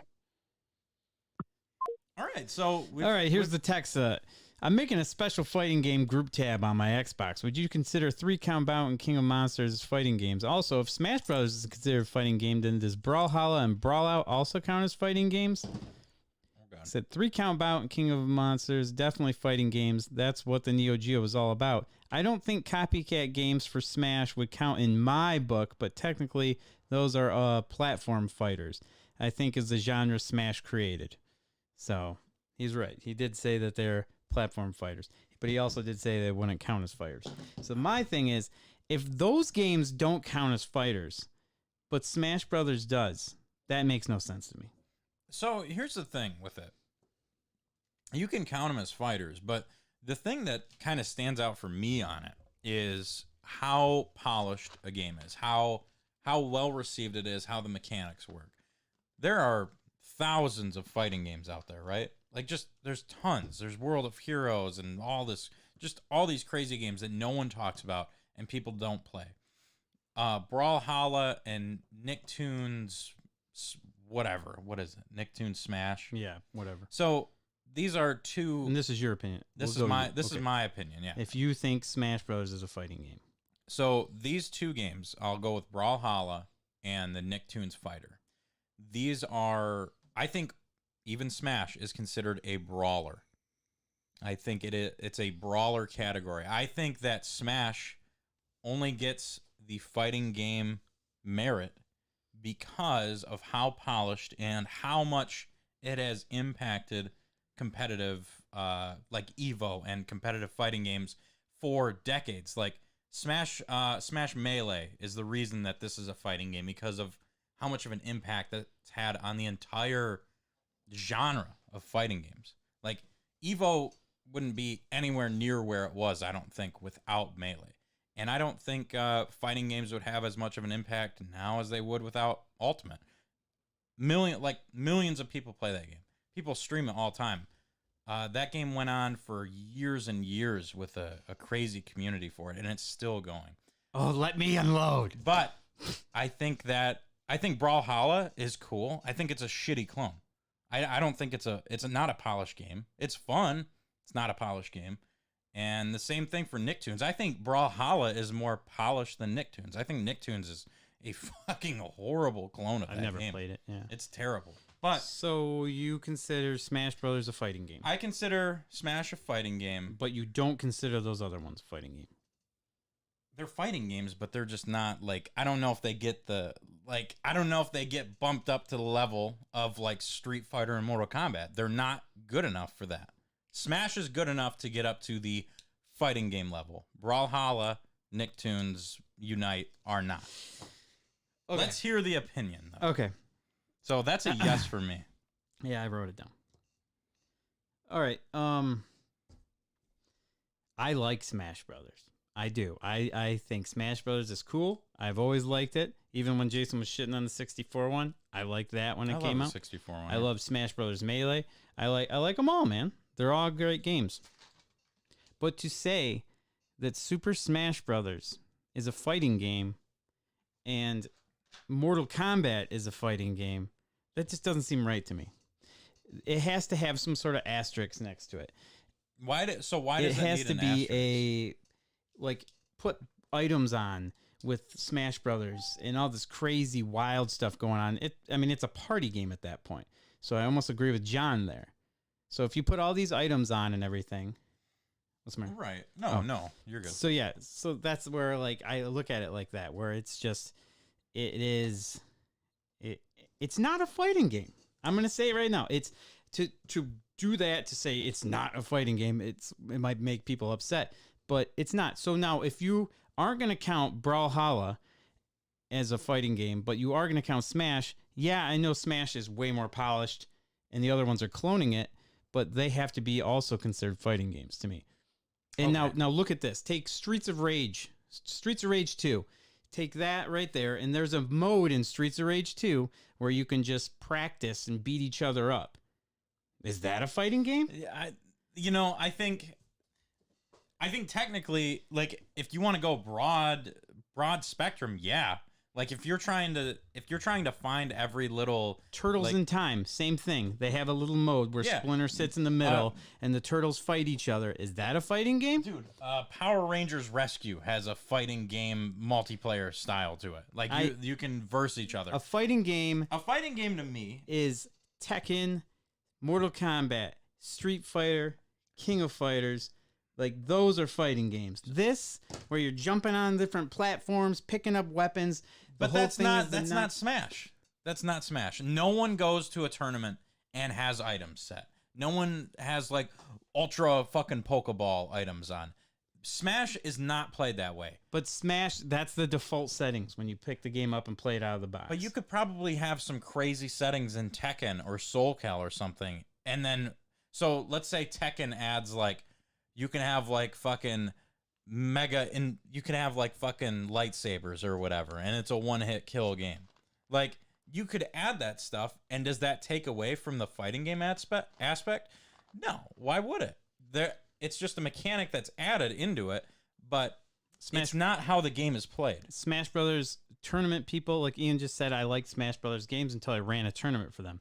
That I totally agree with you on that.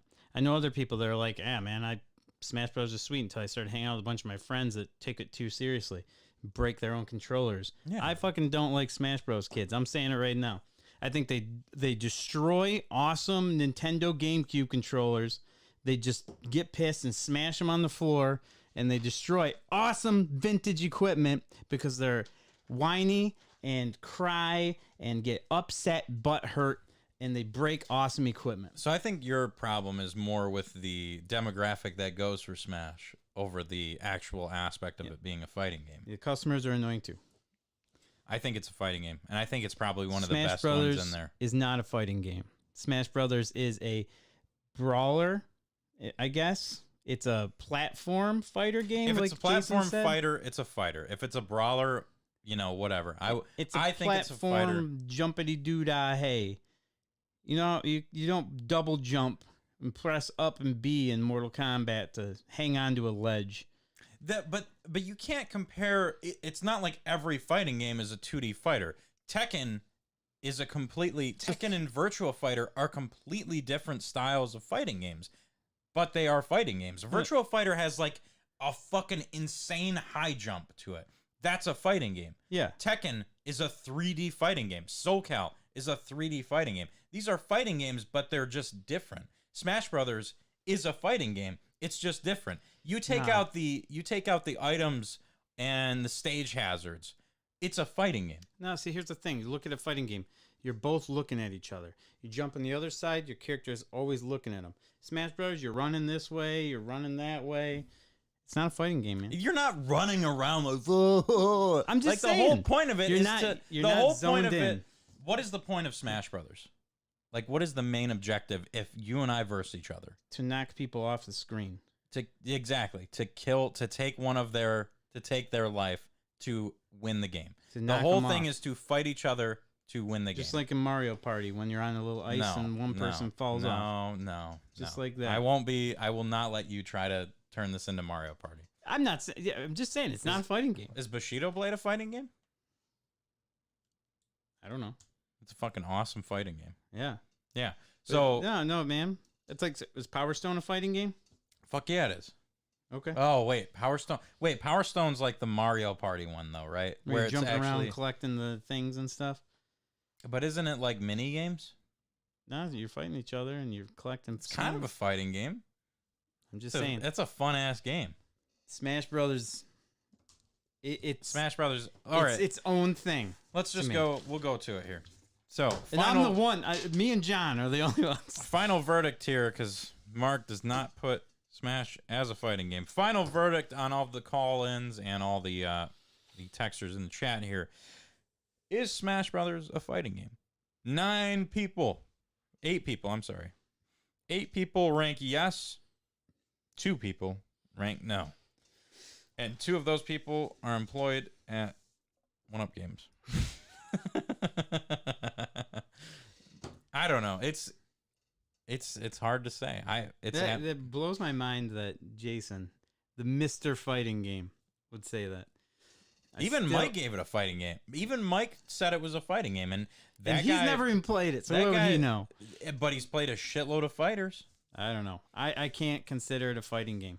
If it has to be in its own little specialized category. If your game takes over a whole worldwide tournament called Evo, it's got its own place there. That is a fucking fighting game. There's no way that you can say that a game that is the most popular game at Evo is not a fighting game. Well, Evo, which it has fighting games, and also now this little special category of Smash. Yep. Power Stone deserves... It does. Power Stone's a fucking incredible game. Okay, that's our great debate. I feel like that went well. We didn't kill each other. No, you're just wrong, and I'm right, and it's okay. And the numbers match to that, so it's fine. So see, that's what I meant with Rico's, with his wishy, because wishy-washy. Yeah, because so you're wishy-washy on whether it's a fighting game. And that's why people, like even Dylan, he's like, yeah, because that's what I'm talking about. That's what I'm trying to say. That I think it's a fighting game. Because it's not. Michael Pitt says hot takes you didn't even know you needed. That was this segment for you. Didn't I text you the number for this next segment? I'm pretty sure I texted you the. What? Let's see. What are you talking about? The fucking Far Out Man thing. Oh, we don't have to get too into that.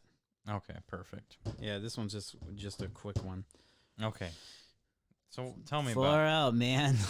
Welcome to the Far Out Man segment. So this is the Far Out Man segment. How many people come into your store and are like, "Hey man, you got any PS5s?" So many. And then they're like, "No, I don't have a PS5." How many people ask you, "Hey man, is there any way you can put me on a list?" Pretty much every single one that comes in and asks if I have a PS5 is like, "Hey, could you throw me on that list?" Do you know how long that fucking list would be? I tell people, I'm like, I don't do a list for them anymore because I would have 120 people on it. So that's our Far Out Man segment. What the fuck are you thinking? You know what? And we'll just roll right into store stories based on that word. No, we don't have any PS5s. You can go fuck yourself. And you ain't getting on any list either. So, I don't go on Facebook very much, but I do sometimes see some posts from the 1UP Games, which is a proud sponsor of the podcast. They have a Bay City and Saginaw location. Some very awesome people that work there, very awesome products and repairs. Thank you for sponsoring the show. So you guys made a Facebook post with some incredible deals on two very hot and hard to find consoles. You had a PS5 and an Xbox Series X there. Yeah. $489.95. Both of them are $49.99. I think that post was a Series S. Series S. But we do have a Xbox One, Xbox Series X. We did make a post about that. Okay. So you had them $10 off retail with the box, 90-day warranty, and they were in great condition. Yeah. So in my mind, stores that scalp these consoles are not stores. Right. Like you're a piece of shit. If you put that at $550, if you put that at $600, yeah, you could get away with it. But you're not a store. You're a scalper still. Right. So you guys put it $10 below MSRP. Yeah. Because we have to pay an exuberant amount of money for these things. That's the thing that people don't think about is we're paying like $430 to $450 to get this console that you don't get to test out for a huge amount of time. It's not like you can throw that thing on for 3 hours and make sure it's running perfect. So you have a warranty on it. You've got a warranty, cables, controller, console with it. So you put it at $489. Anyone in their right mind would buy that console that day. That's sold that day that you make that post. I mean, we have to pay a lot of money for them. We're not making that much off of it. And you can't. It's more about getting it to make the post, to get the notoriety that we have them, and for people to come in and trade some stuff in, because we're even offering bonus trade-in percentages too to get people to bring their stuff in, because that's what makes the ship go around, you know. So you can't. It's not like you can sell it for $450, because that's probably pretty close to what people have to pay for them to get them in store now. Yeah. So when I was going through these Facebook posts, one of them was like, what was it? It was like $489.99. Is it new? Why are you selling it at MSRP? And I always worry about commenting as myself, because it's going to show that I'm manager at Media Reload, and I don't really want to fuck my store. Like, I don't want to that jump into the fire and get exactly get them to not go to your store. No, yeah, but it's like he was like, why are you selling them for, if it's used, why are you selling it at new price? But at least I didn't need to hop in. You had a bunch of people. I actually didn't see the people that hopped in. Oh, yeah. Somebody told me about it. 3 people hopped in and defended you. It's like, dude, go fucking get a PS5 anywhere. I did see the guy's comment about it being like high price like that. And I wanted to say something. I just wanted to be like, I would like to see you find one this cheap anywhere else. I wanted to say that. And then also I wanted to say, we just gave one away for free, practically. It was if you spent $50 in the store, you get added to a raffle, and we drew someone's name, and we gave them a fucking PS5. So, where were you on those posts? Yeah. Like, come on, man.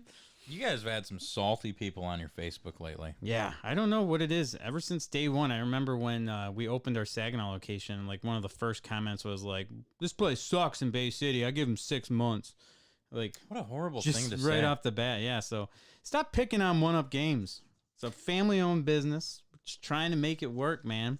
It's not a corporate. Yeah, it's not a corporation. It's local. It's small people trying to make a way. And like, why do you if you really have a problem with someone putting a console at $10 below, even though you can't fucking get them, why even comment? Like, you really need to get your face out there, like. We've had recent other ones. I don't know if I'm going to bring it up, though. You should. Do it. But yeah. Because I want to rip into them, too. I don't know. So we get certain items. We get new products. And we are not a big corporation retail where we have to follow certain street date things. We didn't sign contracts for that. When it shows up, we can sell it. And a lot of people don't understand that, because they've worked. Like me, I was like, what? I worked at Target. We had to follow street date. It was important. We weren't allowed to sell it. We could get fines and all that stuff. But because of contracts and all this stuff, we never signed that. If it shows up, we can sell it. Mm-hmm. Just like our vendors sold it to us. And holy shit, this has been like the second time we posted. Like, we let people know, like, hey, Elden Ring's here. And one we did, hey, Pokemon's here. We got them a little earlier. And then one guy was just like, wow, breaking street date again, huh? And then this time was like, wow, breaking street date now? And posting it publicly. And then somebody commented to him and was like, and publicly too, LOL. So then one of our workers replied to it and explained it all. And then they said, you're full of shit, is pretty much what they told us. And and the thing that boggles my mind about this. So we just hide the comments. It's like, there's no fucking reasoning with these people, because they don't know. They don't understand it. I want to see next time you guys post it, if you get like some big game early or whatever. I hope you guys post again, because I actually want to go in there. It's like, realistically, I'm a gamer that wants to go buy Elden Ring. And I didn't have a pre-order for it, because I just didn't pre-order it. So I bought it at Best Buy and had it ready. And then you're like, hey, we got some copies in. I'm like, oh shit, I want to play that tonight. Can I buy one? Like, yeah, man, absolutely. So I get to play it a day early. I get it $2 cheaper than a retailer. What the fuck is the problem there? Is there something, like, why would I complain about that? In any, like, I cannot wrap my head around the idea of someone complaining about that, other than the fact that they spent money somewhere else and have to wait the extra day to get it, and now they're disappointed because they can't get it from you guys. And they're salty and jealous. A lot of it is I talked to Corey from GT Games because they do the same thing. A lot of it is, it's people that will usually be employees at GameStop or employees at Best Buy, or like this certain person, all you had to do was just look at his Facebook page and he's like a Walmart employee. So like they're people that have to follow those super hardcore, strict corporate contracts that they are on, and where they get like $10,000 fines per copy. That's what the guy said too. I wish I had $10,000 per copy to just throw around. You're not funny, dude. You're a fucking douchebag. So, yeah. I still don't understand why you would get upset about it. Like, oh man, Best Buy's really gonna take a dive from this small game store selling 15 copies of this game. Like, dude, why do you fucking care? You got that's what you have to do right now. We like ordered like 5. Even better. So yeah, it's stupid. Corey pretty much compared it to trying to explain stuff to a boomer. It's just there's no point. As Jeff says, never engage in a battle of wits with someone who's unarmed. Yep. Spot on. But yeah, so that was pretty annoying. I did have some other store stories, and like JD said earlier, yes, it is tax return time, so we had some wild ones. Oh yeah. Wild ones that are willing to drop some coin, which is nice. Yes. So yeah, we did get a 1-star review, which was really obnoxious and annoying because it was from some kid that was like 16 years old trying to sell stuff. We're not Disc Replay. We don't buy from kids. It's against the city ordinance. That's the rule. See, we do follow the rules. You can't do that. I told the kid, hey man, I can't take your stuff. I can't buy it from you. You're not old enough. Well, give me a quote then, man. I just want a quote at least so I can come back with someone that's old enough. And I'm like, okay, I can do that. He had like 3 bags full of consoles, handhelds, all kinds of stuff. I'm like, I can do that. I can get you the quote. The only thing is, man, is like prices change every day or so. So your quote can change from day to day. And that's when he just grabbed his stuff and was like, whatever, man, don't worry about it. And grabbed his stuff, walked off, and gave me a 1-star review. Fucking... I hate 1 stars. Pisses me off so much. Just 1-star review for me not breaking the law and telling the little kid that I can buy his stuff. So that was fun. This other customer I had, we hate the ones that come into the store and talk on their phones. Oh, that's my favorite thing. And then we talked about the ones that come in and have the earbuds the on. AirPods, yeah. The AirPods, and we don't even realize them. We even turned it into a fun game. This one was a whole nother one. It reminded me of the Bob story, which if you've listened to the show before, the Bob story is from a rude, stuck-up chick. Yes. When I worked at Target. This one reminded me of that. So the customer comes in. I greet the customer. They completely ignore me. They're on their cell phone. But now, they're not talking on their cell phone, Matt. This is the new one. They're just looking at their phone and texting. And then they look up at me. Yeah, I'll be right with you. Oh. And they're texting still. And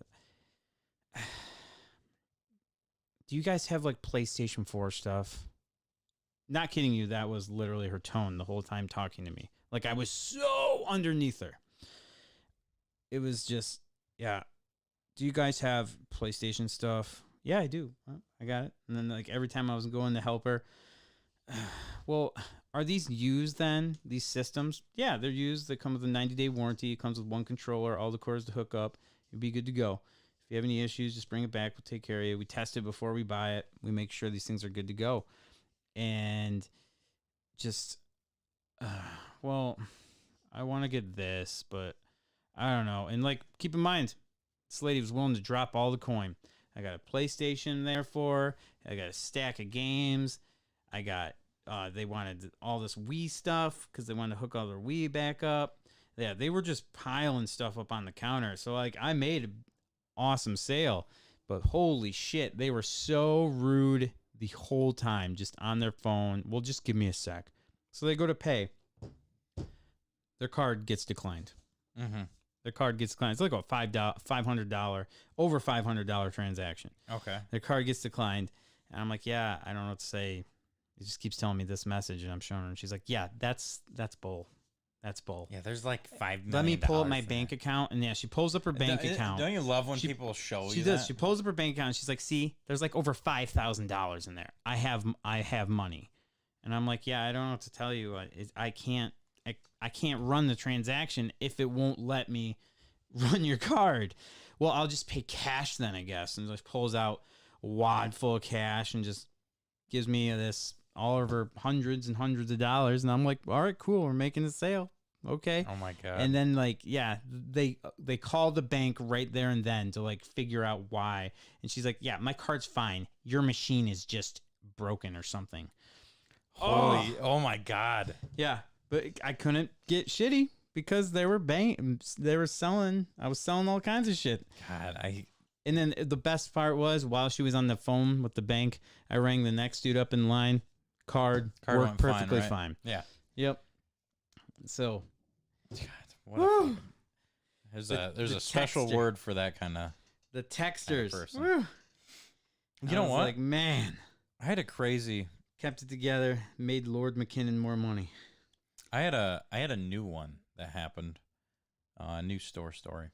So I try to pay attention to people when they come in, as much as I can, just to see the vibe on them, see what's up, just so I can avoid shitty situations like that if I can. And I had this lady come in. She was just looking at movies. She was super into looking at movies, and then all of a sudden she was just like, just kind of stone faced. She was like, "Hey, can I just get this real quick?" Like, yeah, oh yeah, we can do that. She was just like in a rush to check out. So I rang her up. I was like, man, that was a weird switch, because she was kind of chatty and all that, and then just went like completely like negative, not negative, but just like neutral. It's like, man, what happened? And she got to the door. So right now, I kind of have like only one door open because the wind has been so fucking crazy around here. Yeah. So I've got the one open that you have to push against the wind, because if I have the one open that goes with the wind, it'll like blow off the hinges. So I hear the door open and then it shuts real fast, and it's like, I know it's windy out and she probably can't open that door right now. So I go over there and she's like about to fall over. It's like, what the hell is happening?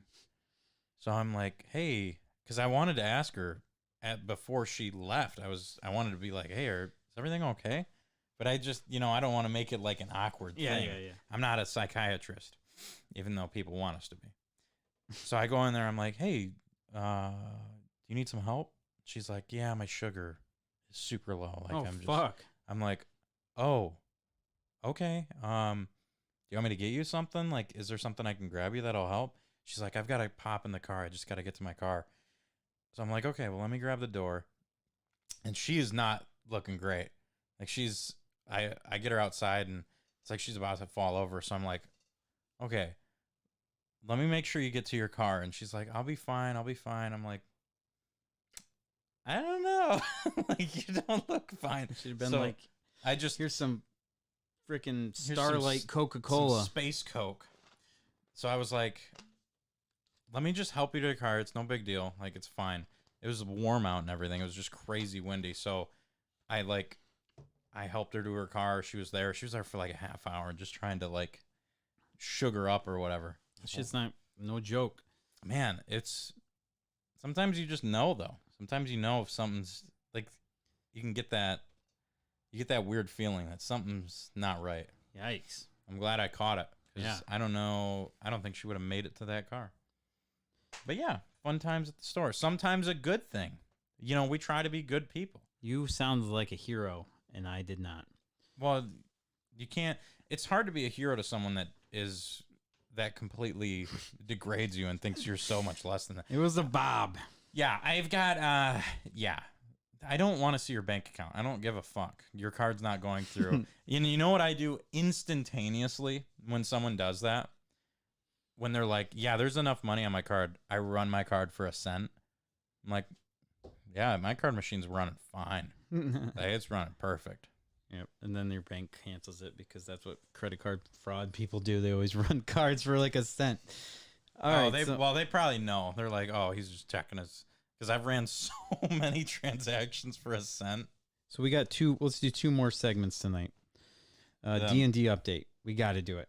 Okay, We got to do the D&D update. People have been waiting. And then the memory. Yeah. Okay. Did not mean to. Where is the D&D one? Oh, there it is. Do you remember D&D? Do you remember D&D? No. Kinda. Because I almost got killed. our dungeon master has gave us these bullet points. Holy shit. So, the last time you were here at D&D, we survived the death house. And we burnt that bitch to the ground. Yes, we did. So we woke up at the inn that morning, the next day. We ate a very bland breakfast. It was not great. It was Very tasty. gross breakfast. There's not a lot going on in that. Yeah, that city, there's not much going on. So, we met Rick's new character, Diagon. I think I said that right? Diagon. Diagon. Diagon Alley. Yeah. He's a dwarf. So we met him. And, Ismark and Irina also. Ismark. Ismark. Ismark was with us. Ismark, I'm here. And, Burgomaster was dead. Here, I got this. I'm remembering now. So we went to the church. Oh God, yeah, we went to the church. Let's just spitball it off our We'll head. spitball this. So yeah, we went to the church and checked things out, and there was a vampire.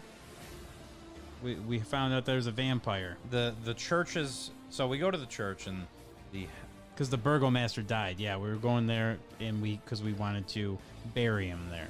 yes, Yeah, and the priest was there, and he told us about his son, who was locked in the basement, who had been turned into a vampire. yes, So we went to the grave. we buried the burgomaster. I did it by myself because everyone was being an asshole, not helping me. Yeah, you were just shoveling by yourself, and we were just like dicks. kind of talking about what to do about this priest's son.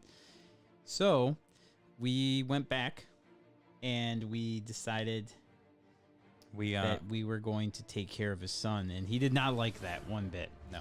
Because you can't be having some vampire breaking loose in the city. And you can't be, if you're a dad, people can't be killing your son. So, So he got pissed at our idea and decided to attack us. and someone rolled a nat. I think Ricky rolled a nat. No, it was Jason. Jason rolled a nat 20 to knock him out. And he That knocked the fucker out cold. He was donezo. So we go downstairs. We find a hidden ladder to a cellar, and there is a vampire there. Yes, and he was chained to the wall. This vampire was chained to the wall, both hands, like this. Boom, chained to the wall. So, we should be able to whoop this guy's ass pretty easily. Easy. He's chained to the wall. Well, Ricky's character decides to swing, because he's a big barbarian, tries to swing his axe. He misses. He rolls a nat 1, chops off one of the chains. Yep. So he's got one arm free. So now he's lunging at us while chained with one arm at the wall. We're all rolling shit rolls, and I'm like, I'm doing okay with my rolls. I'm worried. And then you, I'm worried. So the way you kill who is a a gunslinger, gunslinger. I just unlocked all my guns. So I just unlocked all my guns, and I'm like, you know what? It's time to take a wooden stake to this fucking vampire. So Yeah. I run up, steal a stake from you without you even knowing. Yep, you take a I just stake. snag that shit, and try to stab him in the heart with it. Goes in all Buffy the Vampire Slayer style. I did not do the right thing. I fucking So this shit vampire the bed on this. is chained to the wall, and Matt decides to go fucking grapple him. Yes, I go. It's the dumbest thing ever. I didn't mean to grapple him. I just fucking tried to kill him with a one shot. And he bites him. And he fucking he grapples me, bites me. I got fucked up from this. Yeah, guy. you did. And I We couldn't get all away got from fucked him. up. Like, I can't believe, this was a moment where I was like, I thought we were gonna die. I thought a couple of us were actually gonna die. Like, we can't even beat a vampire chained to a wall. We are so doomed for the rest of this campaign. We beat a fucking death house, and we can't beat a chained up vampire. So we eventually kill him somehow. Yeah. Someone almost... Oh, yeah, Ricky almost knocks out the other chain. He almost did. We would have been fucked. The Yeah. way we were fighting this thing while he was chained to the wall, there would have been no way. No way. Also, by the way, I got my Warlock token set ready to go for my Kenku Brim.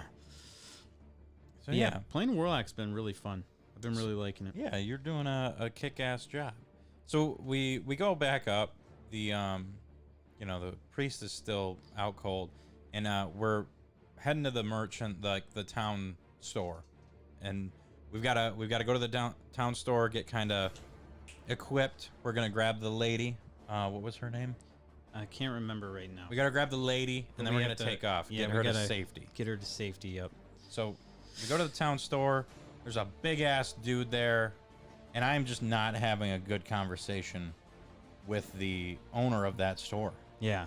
It's not great. No, And you were trying to like get in fights. he wanted to fuck me up, and that one dude was like really considering fucking me up. And he's Yep. like the strongest character in that whole town. I don't remember his name, but yeah, he was gonna beat my ass. So her name was Irina. Yeah, and she was ready to leave. So we did restock at the shop, and then I think you left around this time. I'm not sure. I left. So Hollywood Matt had to go. So we leave the shop, and then we notice an old lady. Yep. Bring this in a old trolley. woman. And she brings in this little cart, and she pulls pastries out, and she takes it to a house, knocks on the house, and then she leaves the pastries there, and she takes out of the house a child, and the child's like screaming and crying, and they locks the child up, and that was fucked up for us because we're like, what? No way, dude. Mm-hmm. Fuck that shit. So we did this cool ass thing where Gray's character, I can't remember Gray's character's name, Felix. Yeah. Felix did this awesome rolling with the stealth and snuck behind, unlocked the kid, got the kid out, and then we were distracting this old woman. Mm-hmm. And so we ended up getting those freaking pies. Martin was flirting with her. Yeah, Martin's always trying to fuck. He's always trying to fuck this old lady, even trying to seduce her. She wasn't digging it. Well, she dips, she heads out thinking that, whatever, she still got the kids, so she goes and leaves. So we go in to talk to like the parents, and they're just like entranced, and all they care about is this pie that they're having, these pastries or whatever. What was it? They were heroin pies. Yep. Yeah. That's what we kept calling it because that's all they cared about. And these pastries. So then we're like, well, fuck. This dude's obviously like, we got to get this kid someplace safe to stay. Yeah. So we're like, well, we'll go check with the priest. He probably woke up from getting his fucking lid knocked off. We'll go see if maybe we killed his kid. Maybe we'll give him this new kid. Get another. Yeah. So we show up to the back to the church. There's no priest. We can't find him. We go downstairs maybe where we killed the vampire son. He's not there. We went in the back cemetery area. Yeah. He killed himself and was laying in the grave. It's fucking terrible. Yeah. This is Curse of Strahd. Things are very depressing here. Everyone dies. So yeah, we ended up having him hang out with I think Ismark. Ismark. Yeah. Ismark. Yeah, Ismark. So yeah, he's staying there. And then we decided, this is when you left, we decided to go after the woman. You crazy sons of bitches. Yep, we went after her, chased her down, and I accidentally gave the deed to the windmill. Should have gave her the We were deed gonna to the fight, death but house. she like appeared. She showed her true form. It was this crazy giant witch looking chick, and we gave her I was like, well, I have the deed to this windmill, so I should, because that's where her base is. That's where she stays at. Oh, okay. And she was gonna transport us there, but yeah, no, we ended up. we were gonna fight her and everything, and then she ended up just teleporting out of there. So she got all the kids there making pies. So yeah, she just dipped. Nice. I'm glad you guys survived. So Well, fantastic. yeah, and then that's also when we explained to Irina about killing the vampire, and she revealed to us that she has been bitten twice now. Fantastic. So Let she's us know. going to turn on us and kill all of us. So yeah, that is where we left off on D&D update, and it's going to be a little bit. I think we got a couple weeks off, but I'm excited to get back into it. Yes. So we will be back for another D&D update. That is what we've done so far. We are nearing the end of the show. It is time for the famed memory.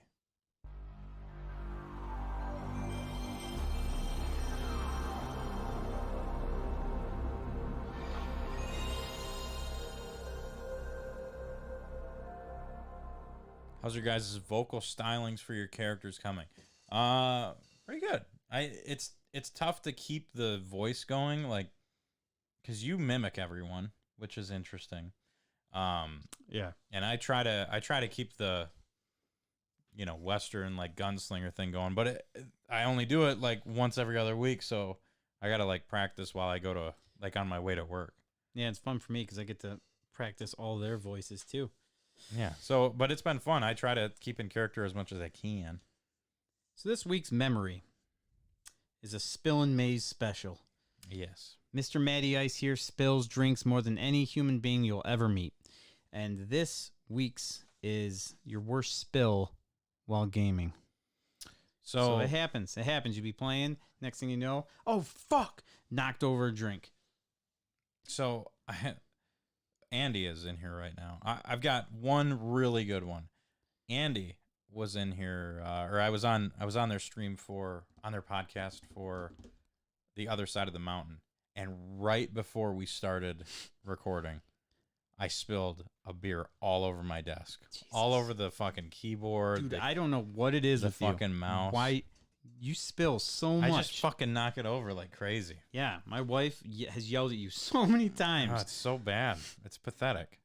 The one that was really, really, really bad was Jason moved his house around. And I spill shit at Jason's house constantly. I spill so much shit there, but it's always on like a rug. Yeah. And I keep it in the same spot, so it's just constantly a spill spot. It's the spillway for the maze. Yeah. We got to get this guy a sippy cup, man. This time I had a gigantic mug of fucking Hop Slam. It was great. We're going to have a great night. So he's got his coffee table laid out in the middle of the room with his like fancy fucking Switch controllers, his like limited run games. Yeah, he displays it all nice. It's so nice. And for some jackass reason, I put my fucking cup on there and fucking knock it over. You look at it and then you just fucking like punch it with your fist or something. I fucking bolted into the kitchen and got like a whole roll of paper towels. Almost everything, like, it was all taken care of. Actually, nothing really got damaged. I think. Oh, he was freaking out, I bet. I think one DVD had a little bit of, like, beer damage to the artwork, but it wasn't anything crazy. He lost his fucking mind, and I don't blame him. I can't blame him. I can't be mad at him. Yeah. But it did, I saved it before it was a real catastrophe. But now I have to deal with this whole thing. Even though I didn't get any of this shit on his controllers. Yep.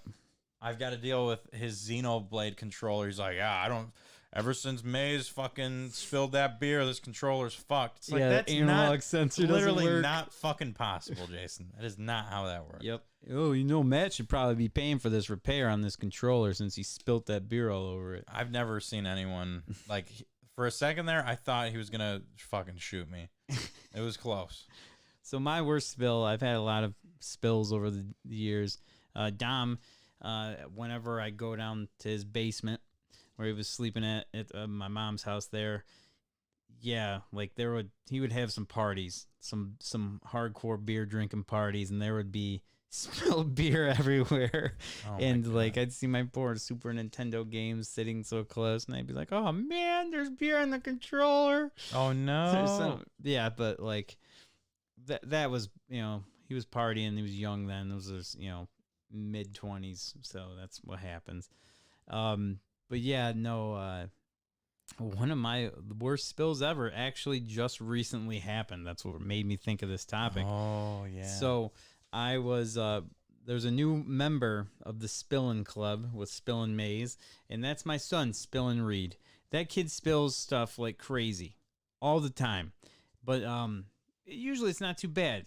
And Molly, our dog, seems to just love the stuff he spills, so she just jumps right on it and starts licking Yeah, up of like course. up off the carpet and stuff. So like shout out to Molly, she's helping out. But Molly was in bed, and we're getting super into Minecraft, and everything was going good, man. Like, so he's sitting on my lap, and we're playing Minecraft together, having a good time. Good father and son game night. He was all excited for me to be there Friday night and play games with him. And then he's holding his drink like this. It was just like a pop bottle. And then he just takes a drink, and then it just falls out of his hand. It just falls. And the bottle, the way it fell, the bottle is just aimed right towards all my stuff. The electronics, right towards the Series X. Oh no. Right towards the Switch. Right towards the fucking power strip for the TV, for everything. Dude, I threw the kid off me. I saw it, just tons of pop heading, flowing towards the Series X, towards the power strip. And I just grabbed the fucking blanket and dove down and just started, and I caught it just in time before it started going under the systems. Oh my God. Dude, it was everywhere. It was all over my fucking, my whole stack of Switch games. It just all over it. Yeah, dude, I had to take them all out, clean the cases, take the case art out, put it in front of the heat vent so it would dry out quick before any sort of damage, and I got it. I did it in the nick of time, dude. I fucking lost it though. Yeah, I don't, And I felt so bad because it was our game night, and he was, dude, I just lost it because he spilled stuff so much, but I felt bad afterwards because I got it all cleaned up, and I'm like, everything's fine. And we went back to gaming, but man, it was like a half an hour of me just cleaning as much as I could and screaming and being pissed, and I was like, oh fuck. He's just gotta sit in the little crescent moon chair with a fucking cup with a straw in it. Yeah, dude, you should have seen though the river of pop just flowing closer and closer to just shorting out everything I had. Oh my God, that's why that blanket's fucked. That blanket became a fucking rag at that point. So yeah, I got it in time, but it was very nerve-wracking. I think Zach said he ruined a $150 keyboard with orange soda once. Ouch. Yeah, that'll, there's so much shit over here. So if I'm playing on the computer, I put my fucking drink at the very end of the desk, away from all of this. Yeah, there's been I know times what'll happen. There's been times when your hand reaches around and I've caught it every single time. It freaks me out. I catch it all the time over here. Yeah. You should have seen people texting me. They're like, I was legit nervous watching you pour those fucking dude, for real. Yeah. shots of pop. Because it was my hands just shake like crazy. I don't know what it is. Yeah. Probably because you haven't drank that much today, fucking alcoholic. My hands are steady as shit. I've been drinking like crazy today. But no, I was trying to aim it when I was pouring those 2 liters. It's it's fucking terrifying. It's great. Oh God, got this whole thing. I can't believe that this has made it 2 years now. I'm without shocked. a single I'm fucking shocked. injury. We just jinxed it. This sucker's toast next episode.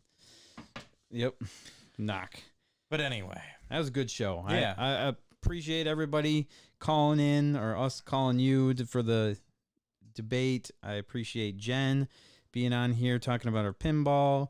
Yeah, man. Everybody that tuned in, checked the show out, shared it and everything. I I really appreciate it, guys. And also, huge shout out to everyone who's been buying the shirts. Our Flip with Confidence t-shirts have been selling really, really well. Yeah, thank you. Thank you, Crazy Quarters Arcade. Best goddamn arcade in the entire universe. Shout out to Flappy's Bakehouse for making those shirts, making those awesome Flip with Confidence shirts, and helping us get the word out about the show. Nudged Underground. Yep. Great place for tournaments. You know what? I got another little. I got a proxy card Oh, snap. for Bandit Fox Studios. Bandit Fox Studios, our newest sponsor. Yes. Proxy cards. Look at that. Oh, nice. That is a card. So And I don't know where I put my. I kind of kept the. I may have kept the Black Widow.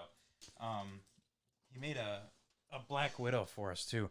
They are crazy, crazy good cards. And he's been selling a shitload of them. So thank you, Paul. Thank you, Bandit Fox Studios, for sponsoring the show. yeah, that looks nice. If you want to go check out his store, it's on Etsy.com. You just go search Bandit Fox Studios, and you can get a full set of the Power 9 from Magic. He's got a bunch of different cards on there, and That's they sweet. are very nice condition. Yeah. But yeah, thank you for all these sponsorships. Thank you for everyone tuning in, and we look forward to seeing you guys next week on the Matty Ice and Marky Mark podcast. Peace. Oh, man, I got to piss. Yeah? Yeah. Isn't it nice to not have to pee at all during the... Oh, well, I was slamming these freaking energy drinks and these Coke. Okay. All right, guys. We're going to go edit this show. We love all of you. Thank you for tuning in. And, yeah. I might even... There's a small possibility that I stream Elden Ring tomorrow. I don't know if I have the confidence to do it, but I've gotten pretty far in the game. So maybe I'll do that for some funsies in the morning. But other than that, thanks for tuning in, guys.